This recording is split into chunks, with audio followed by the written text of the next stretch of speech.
concept. No, anytime it's Liat or Learjet, it's change, real change. West Indies cricket was on the television. Now we see them live in the stadium. That is change, real change. The top hotels were only 4. Now we add a diamond from Morocco. That is change, real change. We used to host only at Carpets or hotel, but we stayed house awesome as well. That is change, real change. High rates, rapine and confusion till Scarrow's housing revolution. That is change. That is change. Labor working, labor working, labor working, labor working, labor working, labor working, labor working, labor working, labor working, labor working, labor working, labor working, labor working, labor working, labor working, labor working.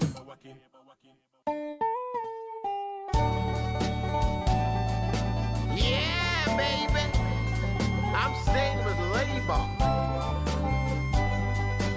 I'm so confused by the opposition.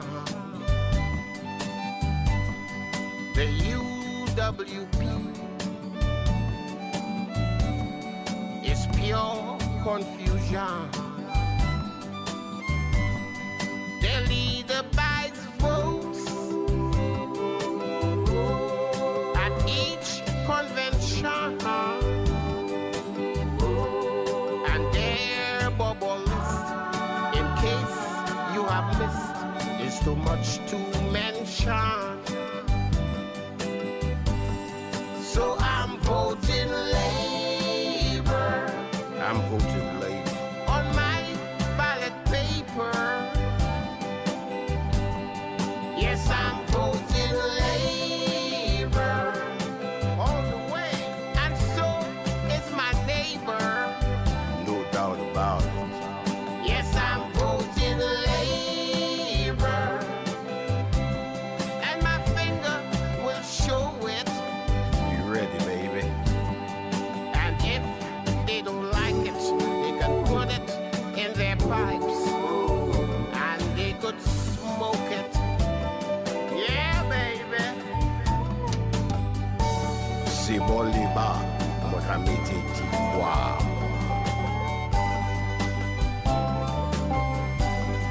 When they ran this country, they almost broke it. Some wasted money, while others, they stole it. So I'm voting Labor on my ballot paper. I'm voting Labor. Yes, I'm voting Labor all the way, and so is my neighbor. Yes, I'm voting Labor. We ready, baby. And my finger will show it.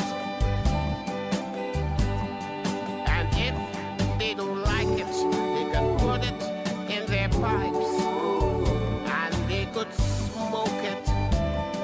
Yeah, baby. So I'm voting Labor.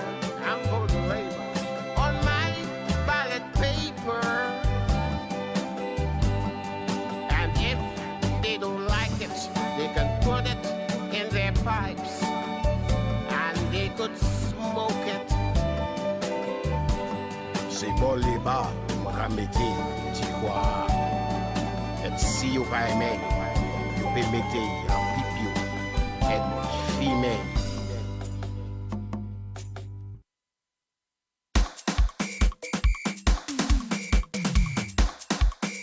Hey, give him Donald, Donald. I wondering who shot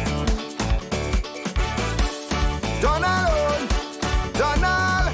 I wondering who shot who. Give them Galagalang dang dang, galagalaga, galagalang dang dang. Boy,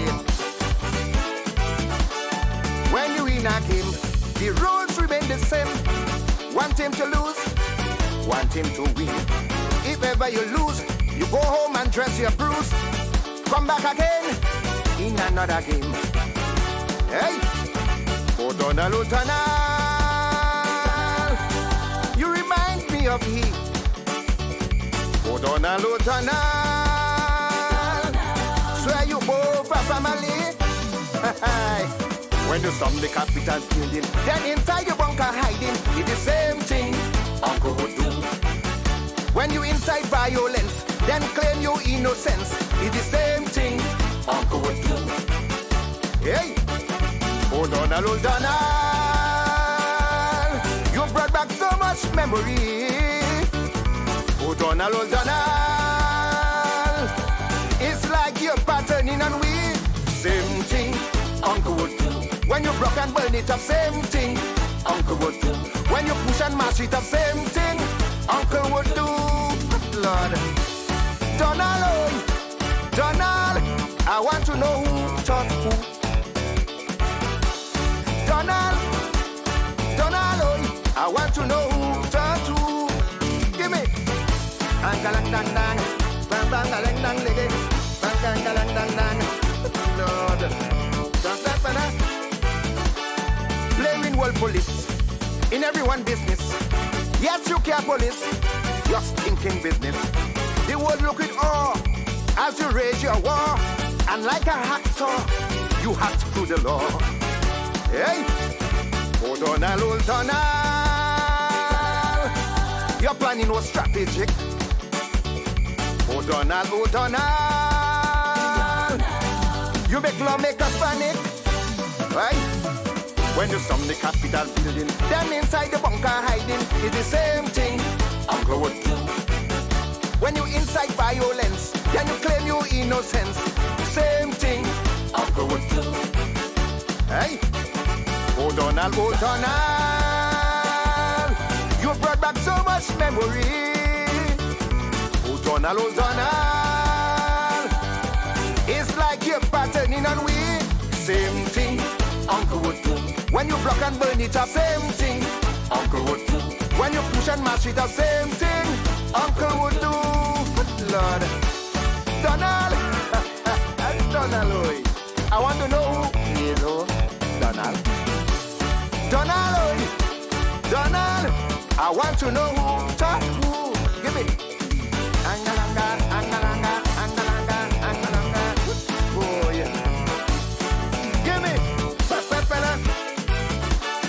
If I didn't know, I would say you both bro. Same persona, crackers of fire, hiding in the back while you mob attack, and like a coward, waiting for reward. Aye. O'Donnell, O'Donnell, you hurt your own people. O'Donnell, O'Donnell, for that you are culpable. Oh, O'Donnell, oh. When you storm the Capitol building, then inside the bunker hiding, it's the same thing Uncle would do. When you inside violence, then you claim your innocence, it's the same thing Uncle would do. Aye. O'Donnell, O'Donnell, you brought back so much memory.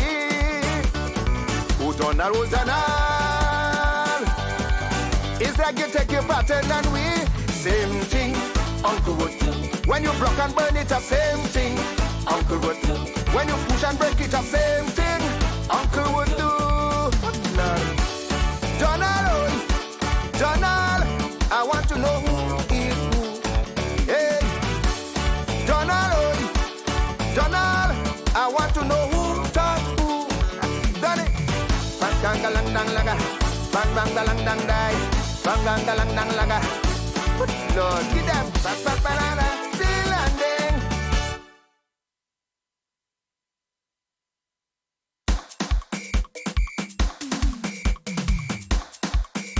Hey, give him. Donald, Donald, I wondering who taught who. Donald, Donald, I wondering who taught who. Give them. Galagalang dang dang, galagalaga, galagalang dang dang. Oh boy. The rules remain the same. One team to lose, one team to win. If ever you lose, you go home and dress your bruise. Come back again in another game. Hey, O'Donnell, O'Donnell, you remind me of him. O'Donnell, O'Donnell, swear you both a family. When you storm the capital building, then inside your bunker hiding, it's the same thing Uncle would do. When you incite violence, then claim your innocence, it's the same thing Uncle would do. Want to say a special good evening to you wherever you are listening across Dominica to the north, south, east, and west coast of the beautiful nature island. It is indeed another Saturday evening right here in the Commonwealth of Dominica. It is the 17th day of July 2021. How the days go by so quickly. Yeah, man. It is, yeah, man. No doubt. The times are flying by. If you got something to do, you better get it done fast. Want to say a special good evening and welcome to our listeners in St. Lucia, St. Martin, Anguilla, St. Thomas and the U.S. Virgin Island. All the folks who are listening in the United States and Canada, want to say a special big up to you. The folks in London, how are you doing? What about the folks who are always joining us in France? Want to say a special good evening to all of you, of course. Not forgetting the folks in Guadeloupe. Dominique, Saka Feto Swela. Hello, Molly Sweet is out of Bonsoir. And Guadeloupe, Ever Mouth, Tinik. Yeah, man, big up to all the folks there. And all the French people who are, of course, listening there. But, you know, what's happening? It is another interesting week there as I follow the election there in St. Lucia. So big up to all the Laborites in St. Lucia. Boy, the thing getting hot up there. Yeah, man. I'm telling you. Two independent candidates there running that election. Yeah, man. Mr. King resigned from the Alan Chasney government, and the election is on, people. It's hot, hot, hot, hot, hot. Bofeli di Bofelo. Hey, hey. I tell you, it's happening there in St. Lucia there, so we continue to big up our folks there, and I'm looking at this election there closely there. Yeah, man. We'll see what happens there. Yeah, next week, Monday, 2 Mondays from today, they will be going to the polls there to vote in our good island there, St. Lucia. I want to say a special good evening to our political leader and the Prime Minister of the Commonwealth of Dominica, Dr. Skerritt and family, and to all of the cabinet ministers and senators. A special big up to all of you, the folks in Grand Fond. Yeah, Grand Fond, Sakafeto Swela. Yeah, man, Grand Fond. No church tomorrow in Grand Fond. Said the PAL rep. As you know, COVID-19, they have identified a few cases in the Grand Fond area, and no doubt the frontline workers are busy bringing this under control, you know, like they always do. They bring it under control, yeah. So again, number of folks have been taken into the government quarantine, while 11 cases have been identified locally. So the COVID never stopped coming, you know what I mean? Never stopped coming. But we have to always be on the lookout and continue to be mindful of the fact that it is around, it still exists. And, you know, there are countries that are being affected by it today, like Dominica. And, you know, I saw the news this week on the United States where they said it is on the rise again in many states. And they are continuing to tell people that we need to exercise every form of caution, bearing in mind that this deadly virus is still out there, and we are not fully out of the woods as we may feel. Yes, in Dominica, we have released on a number of the protocols to allow citizens who are, or folks who are vaccinated to come in. But, you know, that's something that authority will definitely have to look at closely as we move forward to some of the decisions that have to be taken or enforced to ensure the protection of the citizens of this country. But I leave that to the professionals, no doubt. They are doing their work, and big up to all of you, the doctors, the nurses, the folks who are driving the ambulance, the taxi drivers, and all the folks who, you know, one way or another are trained in this thing. But the telephones are going, taking a few of your calls. Good evening on the local line. Good evening. Simeon. Hi, good evening. How was your day today? The day was all right, thank you. God bless. Well, I'd like to say good evening to my parents, it's Lady Day, as usual, and to me, and Mr. Skerritt, and his children, his family, and all labor rights. I'd like to wish them a happy night rest. So I'd like to say good evening to Mr. Christmas, Rosanov, Nami Vicentin Biosh, and Miss Danielle in Transport Mouth, Clefa, Guada, Meredith, and Tony, Simon, Mr. and Mrs. Leslie in Pebush, Madoris in Clackwell, and Curtis, good evening to you. And Simeon, those policemen come call you and make a big show. A big show, I believe, in they meet with the wicked man. Which one is that? Nicholas George? Yes, those policemen just want to make a big show. Call you a squad, man make a big show at his home. Yes, and he wasn't there at all. What happened? Right. What happened? He got a swipsy or something, man. Maybe. They go and they claim his step, they knock his door, and he wasn't there at all. But since his transport not there, he not around. Yes, I. You are maybe hiding somewhere. I've never seen him because I passed twice. What did I've never seen this transport around. So you know what he talk about and what he want to do. But anyway, there's a good God above to control and to protect the Prime Minister in all ways. And we too, God will protect us in all ways. What they're trying to do there, yes. it won't work. Yes. It won't work, no Simeon. Yes. They could do what they want. That's right. Yes. That's right. By the grace of God, we are standing strong. And PM, don't worry, we are there with you. But I myself know for other people, death that taking me out in it.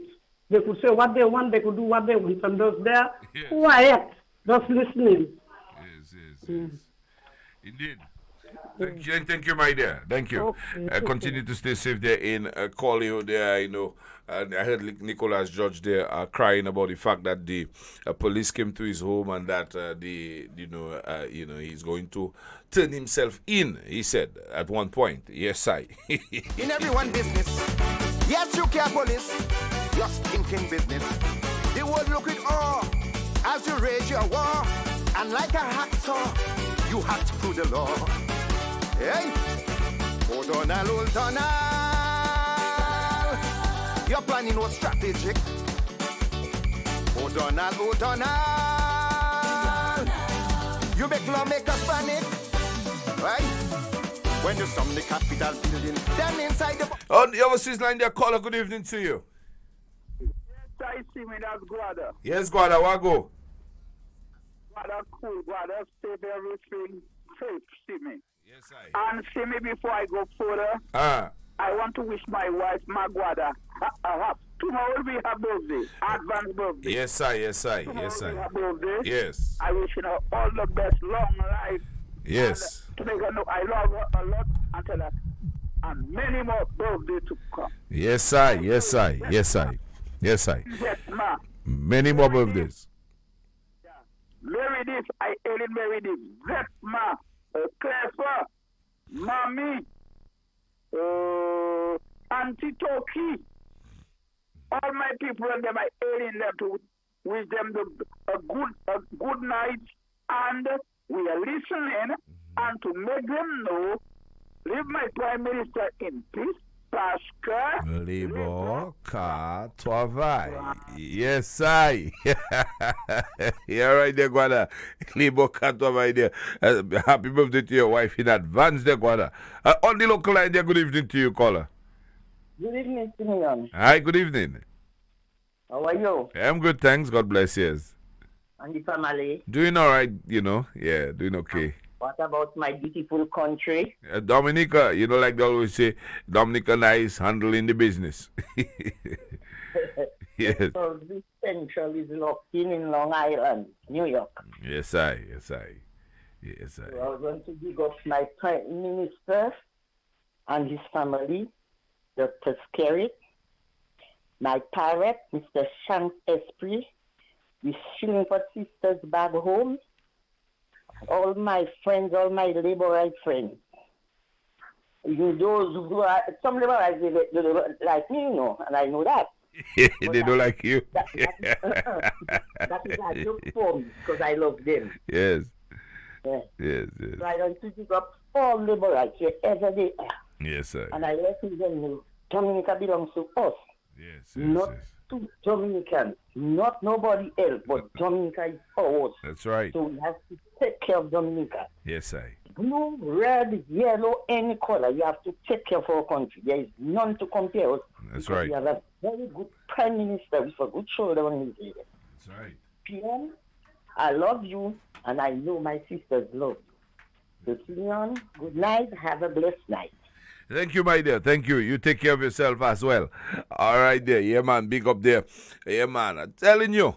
Big up to Mr. Ian Monroe up there in Bellevue. All the Piddy 7 folks, good evening to you. Bellevue, all the folks in South City, Grand Bay, Sakafet, Guabe. Yeah, man. Big up to the Honorable Edward Regis there and the Honorable Dr. Kenneth Daru there on this side of the island there. All the folks in Fort Saint Jean and Bacatel. Caller on the local line. Good evening. Yeah, Simeon, fireman touching base, wagwan. Your boy there, fireman. But Simeon, you see the lady call and say the partner hiding because why? As I tell you, when you say a certain position, my lord, and you put yourself following crazy things, I tell you, when you start wrong, you always get foolish and ignorant. Because why?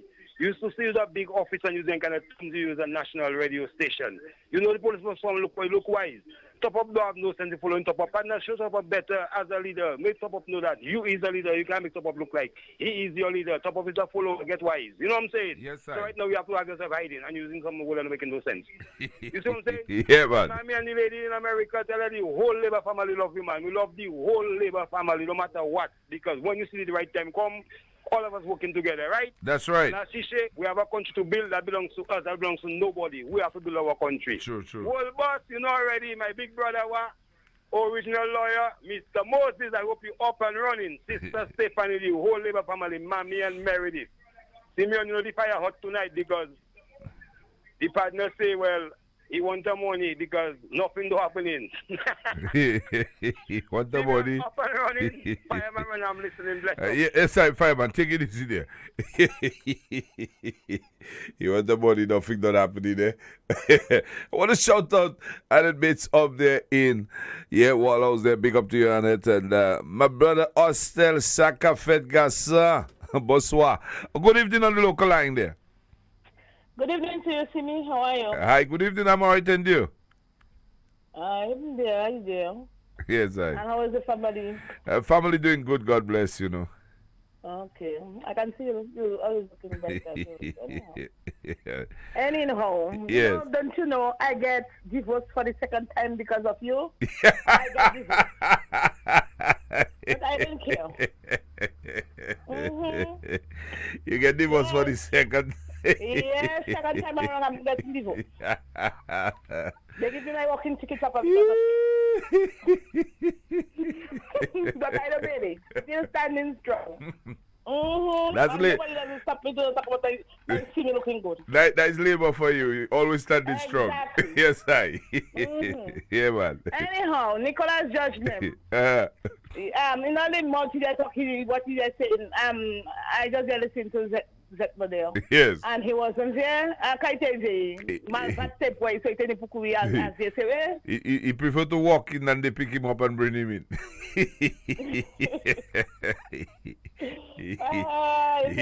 He sleep out that night. Okay. You don't forget he was in the first set, so he maybe get a sweep, sir. Oh, yes. No, not the first. In that first step, I must have with police. I don't trust the police at all. He maybe get a... Me, they need to ship around. They need to open the some Montserrat. They should take what in Montserrat come in Dominica because I find some of them to corrupt in that police system. He get a little sweep, sir, man. He escape, man. Exactly. He sleep out. Don't worry him. God is good. Anyhow, I am Guada say his wife making birthday today, my brother. Tomorrow, yes. Advance birthday to see my way. Yeah. Anyway, Simeon, you don't know. Your girl is in the house listening to you. Stay safe, my dear.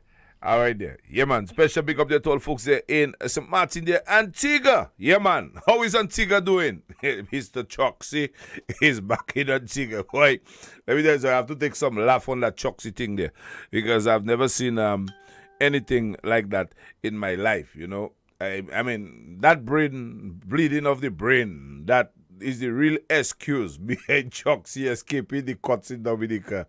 It's quite, I mean, you know, that is just, that one they have me cracking, you know. the way I see Choxy hug up, what name there, Pretty? The wife, Pretty boy, Choxy looking like his brain, the bleeding and the brain stop one time as soon as he land on a Tigger soil and he fly that oxygen tank. I don't know where that oxygen tank passed. He certainly didn't live on a stretcher. I was waiting to see whether Choxy was going to live on a stretcher, at least to pretend that the brain was bleeding from behind as he claimed. But it seems like Choxy preferred to live on a wheelchair. And then when he got to Antigua, they give him his pushy on the wheelchair. He have his oxygen tank behind him with his thing in his mask in his face. Look like I wonder if the oxygen tank was on at all or if it was just there to fake it. And then when he get there, when he bit Pretty, he get up in his same clothing. I wonder what Matt would say. Matt would be able to say, that's an old picture. I love Thursday, I would come and say it's Concord. They concord that picture of Choxy hugging his wife. So happy to be, back with her all of a sudden. And even making statements too, Yeah. Boy, let me tell you something, boy. Wow, what? Millions of dollars making Choxy and his boys. But I wonder what Loftus have to say about the brain damage thing that he come and telling Dominicans that his partner Choxy had there. Boy, let me tell you something. This UWP, guys. Even their pastor came on board with that too. Imagine that. He pastor said it was a divine intervention by God. Because he praying for a speedy recovery for Mr. Choxy, but he don't know Mr. Choxy had already recovered a long time. Pastor, it's good to see that all you can pray for criminals too, that all you can be on the side of criminals, and that all you can defend criminals, even when all you know they are criminals. So you know I have no business calling nobody criminal again. End of story where that is concerned. Oh Lord. Donald, oh Donald, it's like you're patterning and we same thing, Uncle would do. When you block and burn it up, same thing, Uncle would do. When you push and mash it up, same thing, Uncle would do. Good Lord, Donald, Donald, oh, I want to know who is Donald. Donald, oh, Donald, I want to know who, talk who, give me. Oh, yeah. Give me. If I didn't know, I would say you both bro. Same persona, crackers of fire, hiding in the back while you mob attack, and like a coward, waiting for reward. Aye. Oh Donald, you hurt your own people. Oh Donald, you hurt your own people on the local line. Caller, good evening to you. Jimmy's apartment, Roxin. Hey, big up there to Jimmy's apartment. Yes, I. All right there, man. I tell you the folks in Dallas, how you doing there? There's the Sakafet guys, sir. And Mikey, the Etienne family there. Yeah, one of the eldest family living there. In the politicians, yes, Mr. Etienne, good evening to you and family up there in Dallas there. On there, of course. We got two lines coming in at one time. They won't seem to have crossed the order. But it's already 8:37 there as we move in on our discussion there tonight. We will look a little bit at, we will continue our discussion on where we are with this case. But let's take this call. The caller, good evening to you on the local line. Hi, good evening to me also. I'm good, thank you. Good evening. I would like to say good evening to my best friend, Sister Donald Kenfield, and to my auntie Irma. Yes. And Rosa Central, Buffett State. Yes. All right there, yeah, man. Special big up there to Roseau Central and Buffett State. Caller, good evening on the overseas line. Good evening. Everybody trying to separate us. Good evening. Good evening. Good evening, sir. I am listening to you from Tampa, Florida.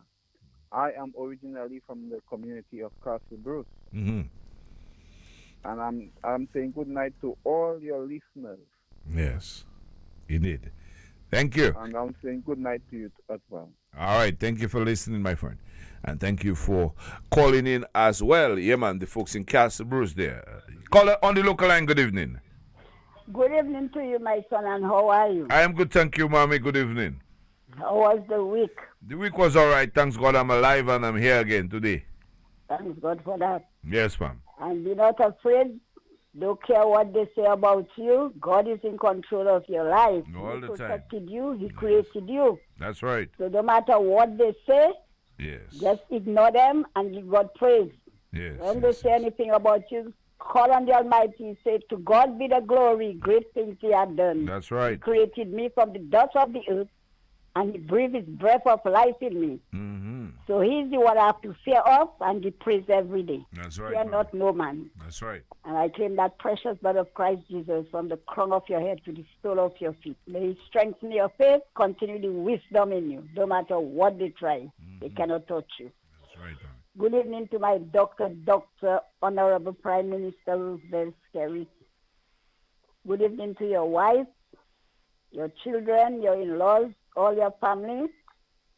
And good evening to all the ministers and senators of the government. My Prime Minister, keep on holding on to the unchanging hands of Jesus Christ of Nazareth. Look up to Him who is the way, the truth, and the life.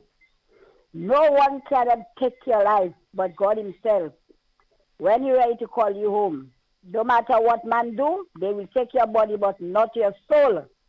So keep on praying, keep on holding on to the unchanging hands of the Savior Emmanuel, Jesus of Nazareth. Don't let go. Pray always. Continue the prayer.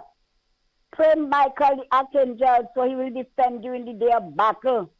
There's a lot of enemies around you, even in your camp. But be not afraid. Claim that precious blood of Christ Jesus from the crown of your head to the sole of your feet. As I claim it for you, your wife, your children, your in-laws, and your family. Be strong, be bold. Keep your head above the waters. Pray with faith and trust in God always, and everything will be okay. I say good evening to Mr. Carbon, the Chief of Police, the Deputy Chief, and all the policemen. Good evening to all of you, firemen, doctors, nurses, water cleaners. Everyone in the field of work, laborers.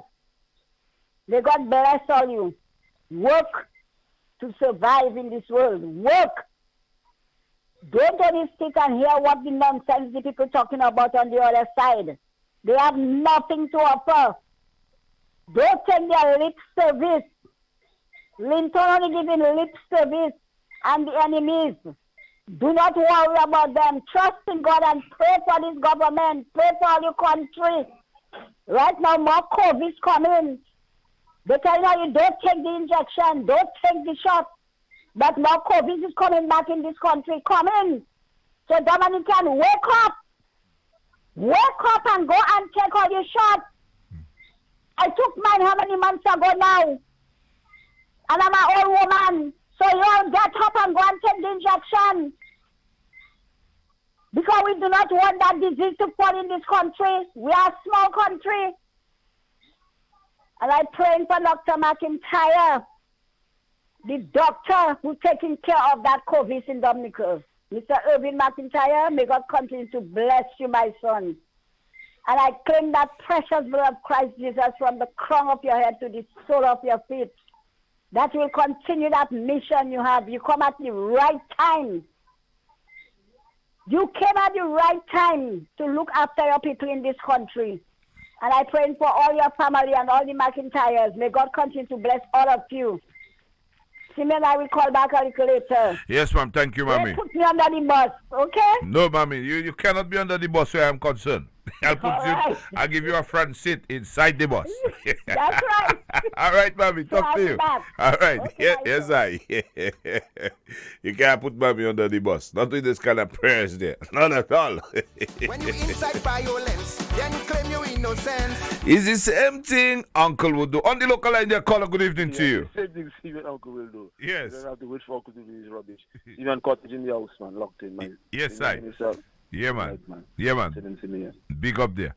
Yeah, man. Big up to Cottage. What about the folks in Penville, Vickers, Wesley? Woodfordale and Marigot there. The airport coming to Wesley there. Yeah, I telling you, Woodfordale. Call a good evening on the local line. Airport coming for true. Yes, I. I wish I'll be there, but my grandchildren will see it.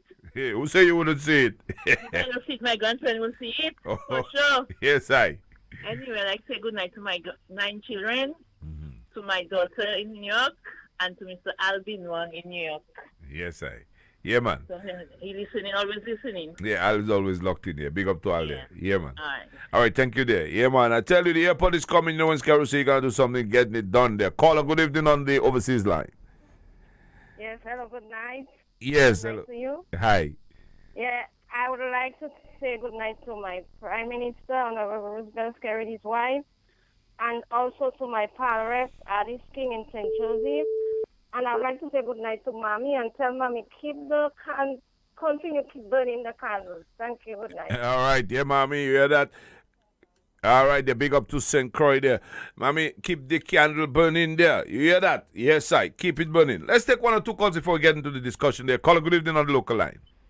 Okay, advocate for a clean sweep. Yes, I. Clean election is in the house. Yes, I. Supporting Mommy prayers. Oh, yes, we cannot let that go. Why don't you guys make the thing permanent, man? So Mommy will come and share her views after. Yes, I. It's from Mommy. All right, my brother. We have to make it permanent. We make it permanent, all right, but we get it to us live every program. On the local line there, good evening to you. Fromage Massacre is locked in. Yeah, big up to Fromage. Yes, I. Yes, I. Yeah, man. All the folks, yeah, man. Big up there. Fromage Massacre there. All the folks in Massacre, Maho, Campbell Road. How you doing there in Despo? Want to big up all the folks there in Kenfield and Roger. My brother DJ Bones and all the guys Vian always locked in. My brother Jeff, how you doing there? Irma, how are you doing tonight? And bigging up the LYO group in there in Kenfield there. All the hard-working young ladies there on the ground, you know, working with the power rep. They want to big you all up. Of course, each and every one of you know yourselves there. All right, there. We got to get into the chat, so we're going to take a final call and get right into our discussion there. I want to big up our folks on the Kyrie FM Facebook page. They're joining us tonight. A call, good evening to you on the local line. Good evening. Bolam locked in. Bolam is in the house. Yeah, Bolam. Yeah, man. That's South City, Granby. Yes. Yes, I. All right, there. All folks there in Bolam in South City, Granby there. My brother Edward Regis constituency there. The folks in Cochrane, how you doing there? Dick, Ever Mushe Dick there in Cochrane. The Simons family, good evening to all of you there in the Roseau Valley there. Yeah, big up to the folks in Trafalgar and Montpros. Bath Estate, how you doing? Roseau Central, yeah, man, right here. I am there in Roseau Central there, and the folks in Roseau South always listening here to the next level. But thank you again to all of you who have called in so far into tonight's discussion. It's always a pleasure having your calls. Of course, I look forward to your calls a little later down when we open up the lines again. But as we begin tonight's discussion, we've got to talk about COVID-19. As you know, it is still very much live and around. And in recent time, we heard the announcement by the Minister for Health that some of the protocols are being, set aside so that people can, if you are vaccinated and you come into the island, you will have no need to go into a long quarantine, but rather there will be checks being done on these individuals on arrival, and folks will be allowed to go home. And I suppose home means home quarantine for a little time as well until they're satisfied or somewhat reasonable time has passed when you can go out and mingle. Now, there are some people who are traveling and coming home to Dominica, and upon arrival, as they arrive, they're all over the place. You know, they go in and see their mother by there, their grandfather by there, cousin they don't see for a long time. and you know, it's just something that is very, very difficult to control.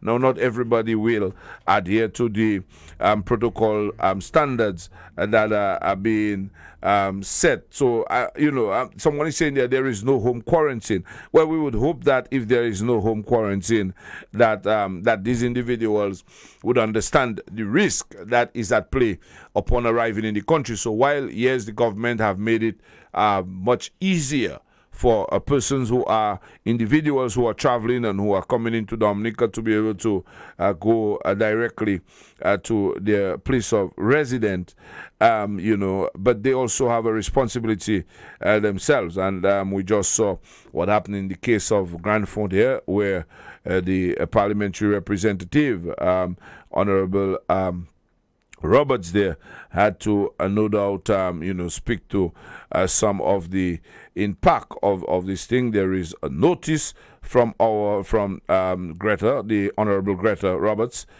given the current situation, she said, in our community, and while results are pending, as a you know, precautionary measure, it has been decided that church service will be cancelled tomorrow, Sunday, July 18th, 2021, until further notice. Meanwhile, everyone is encouraged to continue adhering to all established COVID-19 protocols which have been put in place by the Ministry of Health. So again, I want to just read that notice. It's a notice from the PAL rep, Honorable Greta Roberts, given the current situation in our community, and she's speaking to the community of Grand Fond, Mount John River Civic there. And while results are pending, that would be results, as you know, quite a few suspected individuals are currently awaiting their result. And so she's saying that while results are pending, as a precautionary measure, it has been decided that church service will be cancelled tomorrow, Sunday, July 18, 2021, until further notice. And meanwhile, everyone is encouraged to continue adhering to all established COVID-19 protocols which have been put in place by the Ministry of Health. So again, this is the coming from, yes, the Grand Fond constituency. So again, yeah, I was saying that you know, this individual. So, but I'm sure the authority will review these protocols as we move along. We have seen some other islands where they have sought to go easy on the quarantine aspect of persons arriving in the country, and eventually they are reporting of serious outbreaks that they are having in some of their communities, and in quick time we see how we suddenly come out from zero and quite nice to 11 active cases, and 81 contacts are currently under investigation. So in the next couple of days, we will know whether there are any new cases coming out from this 81, or whether this 81 will be, you know, considered in the clear. So things are really tight, as you know, in the community there right now. I'm sure, you know, everyone is staying put and no one is moving around easily right now, bearing in mind the fact that COVID-19 has again hit this community, their small community of Grand Fond there. So number of persons in the government quarantine is 22. There are 22 folks in the government quarantine, and number of contacts pending clearance 36. So we have to bear in mind, people, that this COVID-19 is a wrong, and no doubt. But you know, I personally believe, and that's my view, that going forward that we have to monitor this thing very carefully, and the ministry must not hesitate when necessary to take the correct measures to ensure that we can control these things from our border, because the last thing we want in Dominica is to have different communities where, you know, we have persons who travel and came in and brought it with them. And one of the things I noticed too, and I should tell you, they are identifying a number of cases in the United States where persons who have been vaccinated are also contracting the COVID-19. They, of course, they are in a better position to be able to fight it because they are vaccinated. However, they can spread the virus, and so there is nothing to say that because they were vaccinated they have gone clear, and that's an interesting case that I observe that is taking place. So we have to, no doubt, in Dominica, ensure that that there are solid protocols, because I can tell you my observation on the ground here in Dominica is that the entertainment sector have been certainly moving in a positive direction, and that is after an entire year plus of people not being able to gather together. I could say in the recent couple of weeks and months gone by there that you can see that the folks who rely on the entertainment sector in order to generate revenue for their themselves have all been able to go back to work, and they have been setting up activities and other events. And so we need to ensure that there is no one coming into Dominica the same day, and because they are sent home, that they find themselves in these activities. And so while there will be certain times when you got to allow certain things, but I do believe that there can be some danger for us if we do not pay close attention at this time to these individuals who are coming into Dominica. The word quarantine is something that some people don't like to hear. They don't want to know, well, when they're coming into the island, they have to go under quarantine, and there are those who believe that they should just come in and go in. There may be exceptional cases, yes, where you may have to evaluate that, but no doubt it cannot be open to just everyone, and I believe that the Ministry of Health have to look at that carefully in the coming week and make a decision on that, because I can tell you Dominica economy, while yes, being challenged as a result of COVID-19, but our citizens have made adjustments, and I could tell that our people, the local economy itself is moving because people are able to go around freely, set up their business, get their business working. People are constructing their homes, people are developing their farms, people are making investments, and so things are happening in spite of COVID-19. But if we have community spreads, then this can certainly impact on how we move forward as a country, and no doubt can slow down business and can cause us to go under a severe lockdown, and we do not want that to happen. So yes, we want to ask the authority to continue to take whatever hard decision you have to take, no matter how people may say what they want to say. But I say it is better to have a person in quarantine for 2-3 days to 5 days than to have 80 or 100 people under what you call investigation, or to maybe have 100 cases because of one person. The cost of that is humongous.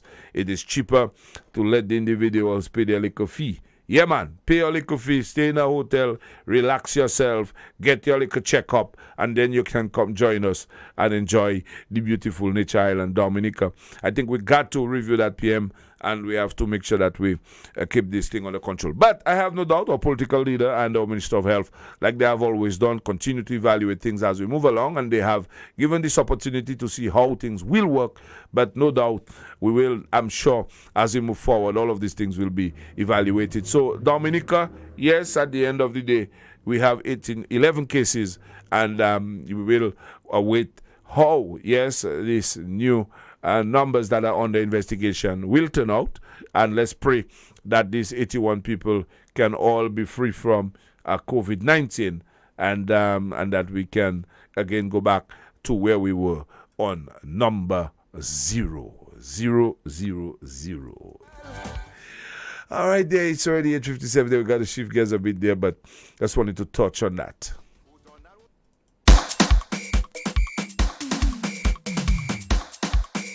Hey, give him Donald,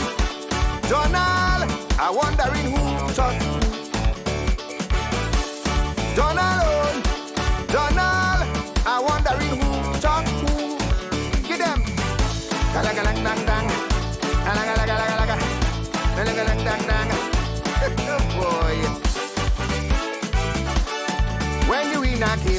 The rules remain the same. One team to lose, one team to win. If ever you lose, you go home and dress your bruise. Come back again in another game. Hey, O'Donnell, you remind me of he. O'Donnell, swear you both a family. When you storm the capital building, then inside your bunker hiding, it's the same thing Uncle would do. When you inside violence, then claim your innocence, it's the same thing Uncle would do. Hey, O'Donnell, you brought back so much memory. O'Donnell, it's like you're patterning on we. Same thing Uncle would do. When you broke and burn it up, same thing Uncle would do. When you push and mash it up, same thing Uncle would do. Lord, Donald, I want to know who taught who. Donald, I want to know who taught who. Give me. Angalang dang dang, bang bang galang dang lege, bang bang galang dang dang. Lord, blaming world police in everyone business. Yes, you care police, your stinking business. The world look at awe as you rage your war, and like a hacksaw, you hacked through the law. Hey, O'Donnell, your planning was strategic. O'Donnell, you make lawmakers panic. Yes. Welcome back. And as I was saying earlier when I began our discussion here tonight, you know, this issue with Choksi, I just want to just brush on it a bit. But, you know, for 2 months, this man came into Dominica. And the opposition, UWP, leader from their leadership down, fell and came to the defense of this man. And they did that with almost everything they had, all arsenal they had within their political organization, defending this fugitive as if, you know, it was our government who kidnapped him and accuse our police. They make allegations against the police. They make allegations against the government. And they said all sorts of things. Although the police had the man under custody, you know, but yet still they were giving the impression that the police, for some reason, was involved in whatever act they were taking. Now, for many weeks, they almost played like they were Choksi's doctors and lawyers. That's the Lennox Linton, the Loftus Dura, and so on. And I followed their discussion. And what amazed me is the case that they made for this man every day. But Loftus said that he was not on Choksi's payroll. Yes, we did ask him the question here on The Next Level, whether he was on Choksi's payroll. And he said that he was not on Choksi's payroll. Well, what's interesting is that if Loftus wasn't on Choksi's payroll, then I want to tell Loftus that Choksi took him and made a fool out of him. They had him there going on public radio, you know, and talking about, Loftus talk about he always verifying things before, you know, he go out there on the radio and discuss them, because he was asked a question about why was he holding, you know, why was he keeping whatever discussion he had with the family so close to his chest, as he said to Matt Peltier. He said that he is, you know, when somebody tells him something, he is not the kind of person. I want to play what he said there. Let's listen to what Loftus actually said on this particular one there. Matt, let me tell you something. You're in the journalism business and you will know. Everything anybody tell you, there are certain things you have to keep to yourself. True. And that is what I meant when I said I'm keeping certain things close to my chest for now. If somebody tells me something, I have to verify it, cross-check it, reconfirm it before I go out there in the public. That's the way. So it is not just because a family member tells me something, I just have to come on the radio and belch, no. Yeah, no, you know, it's amazing the line of defense that these fellas sometimes put. Now, if you have to listen to what Loftus say, he verifies it. You know, they look for the facts before they can speak about it. So where are the facts, Loftus Dura, that Mr. Choksi is bleeding behind his head according to you? Where are the facts of all the allegations that you all have been making against the Dominica Labour Party about there not being free and fair election, that elections have been stolen? Where are the facts that you all have to present to substantiate those claims? You all brought several cases before the court. You all have been doing that on numerous occasions. What facts have you all presented to substantiate any of those claims that you all have brought? Now, he talks about, I'm the kind of person who wants to make sure that whenever there is something said that I go back and look at it. Well, the truth about it is Loftus recently had to give, and Q95 had to give an apology. Somebody's on the door there. I'm coming to you on the door.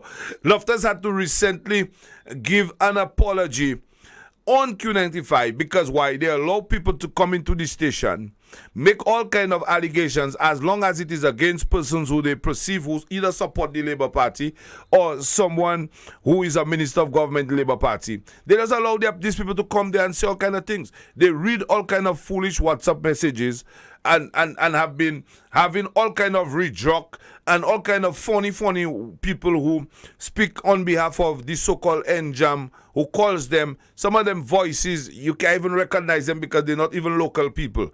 But they're using all of these different voices in an effort to, bend people's mind in a particular direction. And this man comes in and talk about the verifying things. Me, we verify. Everything this UWP and all their different organizations put there on social media can be seen to be nothing more than propaganda. And that is why anytime we challenge them on this radio program here, you find out next week they have to change their story because the story cannot continue further than that. So this talk about Matt Nohim and they keeping things, whenever they have to verify things before they go and say it, Q95 and their so-called, all of them, that they're propaganda machines that they have on this radio station, they don't verify nothing. All these talk Loftus give us for over 2 months about Choksi and what the family said to him, and he have to look at it. He's been defending this man from since he entered to the island.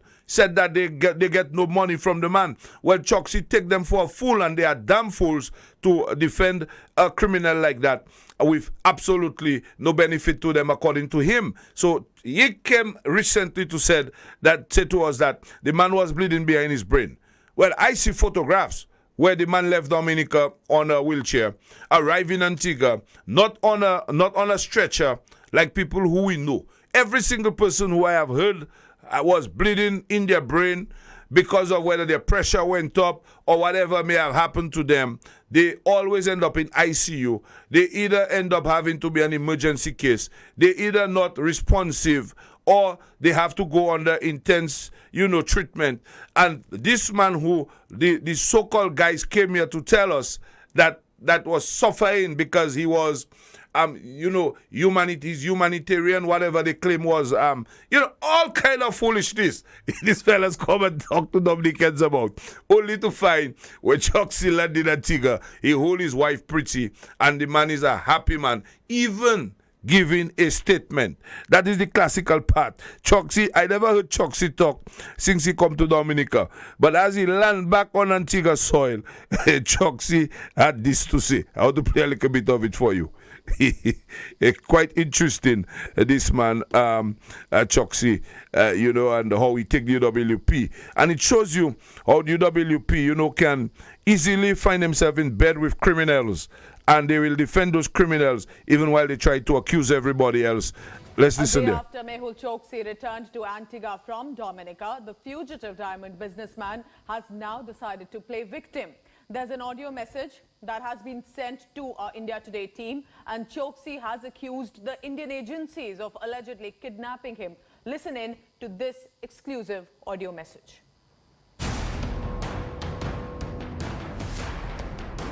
Fugitive diamantyre Mehul Choksi breaks silence after returning to Antigua from Dominica. In an audio message sent to India Today, Choksi plays the victim card, claims kidnapping and torture, his plans on returning to India. I home, but this torture has left permanent scars on my psychology and physically, rather permanent scars on my soul. Desperate Choksi accuses Indian agencies of kidnapping. I could have never imagined that after closing down all my business and seizing all my properties, a kidnapping attempt would be made on me by the Indian agencies. I was always hearing about it, but I never believed that they could go to this extent. Cornered Choksi claims he is ready for questioning in Antigua. When I'm legally contesting and exercising my legal rights here in Antigua, and also I have many times spoken that due to my health I'm not been able to travel, and please visit here if you want to interrogate me, or by Zoom or anything. I'm always available. Choksi's melodrama doesn't end there. He claims threat to his life if he comes to India.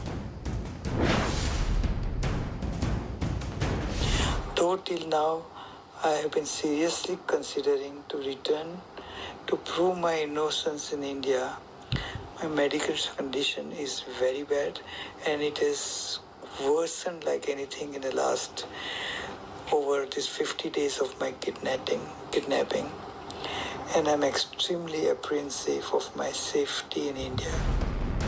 With Munish Pandey, Bureau Report, India Today. You know, the man Choksi there, as he arrived in Antigua with the bleeding behind his brain, is able to speak to the press. Is able to speak about he is willing to, face whatever that is coming to him from India, but he wants to do it via Zoom. He don't mind being questioned in Antigua, but he doesn't want to go back to India because he fears for his life. Now, what's important about this audio and what I just played for you is that a man who, according to Loftus Dura and Linton and the UWP, who is suffering from what they call bleeding at the brain, and I want to use that word because that's what they say, bleeding behind his head, in his brain, wherever he bleeding there. I guess Loftus and Linton and them saw where he was bleeding. As he arrived, he's able to give that speech. He speaks about his health, but he doesn't talk about the bleeding, and because obviously the man is bleeding, And so whatever tricks Choksi pull in there, and according to them, he pulling at tricks and he pulling it, he using the health one good. He enjoy a hospital for more than 2 months in Dominica with air condition room, which I hear he put his own air condition up there. I don't know. I have to investigate that one further. But to be honest with you, this man has actually come here and take the UWP and took them in a direction where they try to accuse their country, and that's the point there, The leader of the UWP tried to accuse his country of being engaging in a kidnapping, whereby they all were being tricked. It is fair to say now that all this foolishness that they talk about Scotland Yard, and to yell off to Zero, Scotland Yard is already on island, and they are already investigating, so they can have Dominicans now to have some sort of a fear in them that our government, our country is under investigation for what? These people want this criminal to come back home. This man who is allegedly, to India saying that they left and Bwake whatever, took whatever, and they want him back. They have seized how many of his businesses already, and Tig already revoked his citizenship because according to them, he lied on his application. He's currently fighting that before the court. He also have an extradition treaty against him. The UWP for 2 months, every day, bombard the radio in Dominica, the airwave, talking about Choksi to the point where now Choksi has finally left Dominica, landed in Antigua, hugging his wife Pretty, have one of the biggest smile I ever saw. Oh my God, he got some more cureness in Budsala. And I personally believe all of this foolishness about hemorrhaging in the brain was another story just to see how Choksi could escape going to the Dominica State Prison. Because one of the judges had said Choksi should be treated like every other person who where they have a matter against them, they go to the state prison. When they will get he would have gotten the treatment like every other prisoner would have gotten. For some reason, Choksi was able to escape that, and I suppose he had a very good doctor on his side to be able to assist him in diagnosing him with the sort of illness that would cause him to find himself Antigua for treatment, where it is said that he will maybe come back to Dominica to face trial. Well, I wait to see that day. But I have to say, the UWP again were fooled by a criminal, and they defended him with everything that they had in their arsenal. And the Loftus-Dura, who claim that they like to verify things before they come in the public with it. Well, they never verify nothing. They never present no evidence of nothing, except they came here and speak in defense of the man. And it's like right now we have this case that we just saw that was actually, basically the DPP discontinued this matter in relation to this matter that they brought before the court. And the DPP discontinued this matter because, again, of the failure of the opposition to present any evidence whatsoever. So the same Loftus-Dura and all of them who gang up to say that the DLP stole the election, what evidence did they have to present that the DLP stole the election? They had absolutely nothing at all. Their weaknesses, is a bunch of persons who are known to be on platform candidates. They are the ones who want to come and put their false information out there. But for years now, they have been altogether convincing people that the election was stolen, that election reform, is the DLP that doesn't want election reform, even if they are known to be altogether fighting against it. My brother Clarence is here, joining me here. Clarence, good evening to you, my brother. Sagafet Gasso. Good evening, Simeon, and good evening to all the listeners. Special good evening to my friends up there. Well, let me say a special good evening to Esther Henderson in St. Thomas, always listening, and to my friends from Pishna in St. Thomas, always listening.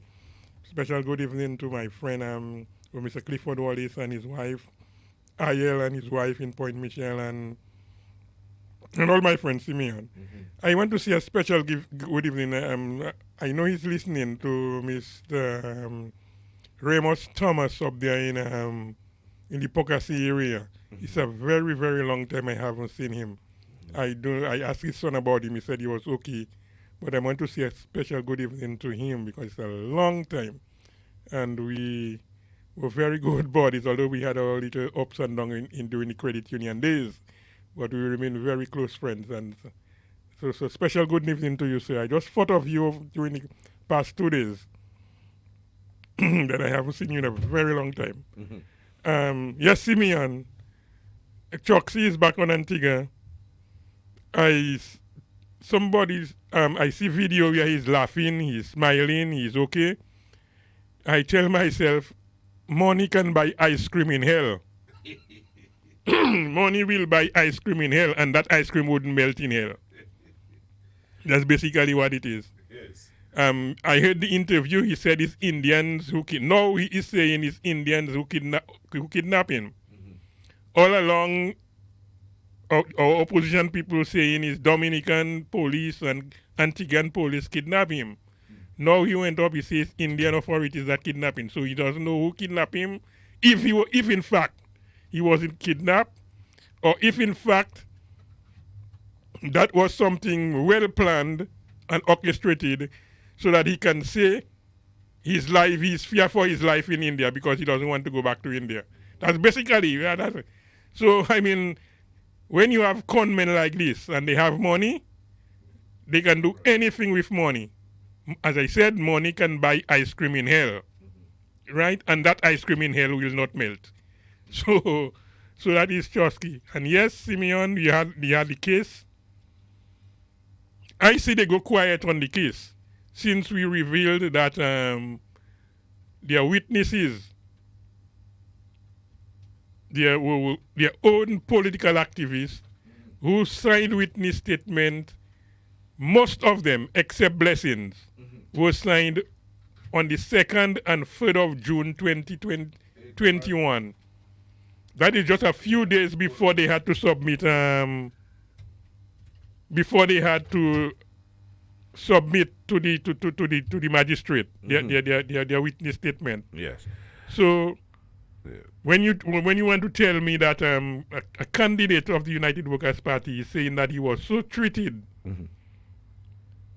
he was so bamboozled and treated that he could not vote for himself, he voted for the Dominican Labour Party, which is a basic lie. I think you have a call on the line. Yeah, Senior Counsel is on the line with us, Clarence. Yes, Senior Counsel, good evening to you, my brother. What's up, man? Yes, Simeon Knight. Yes. And to Clarence. Yes, yes. Simeon, there's something that I need to correct, right? Yes.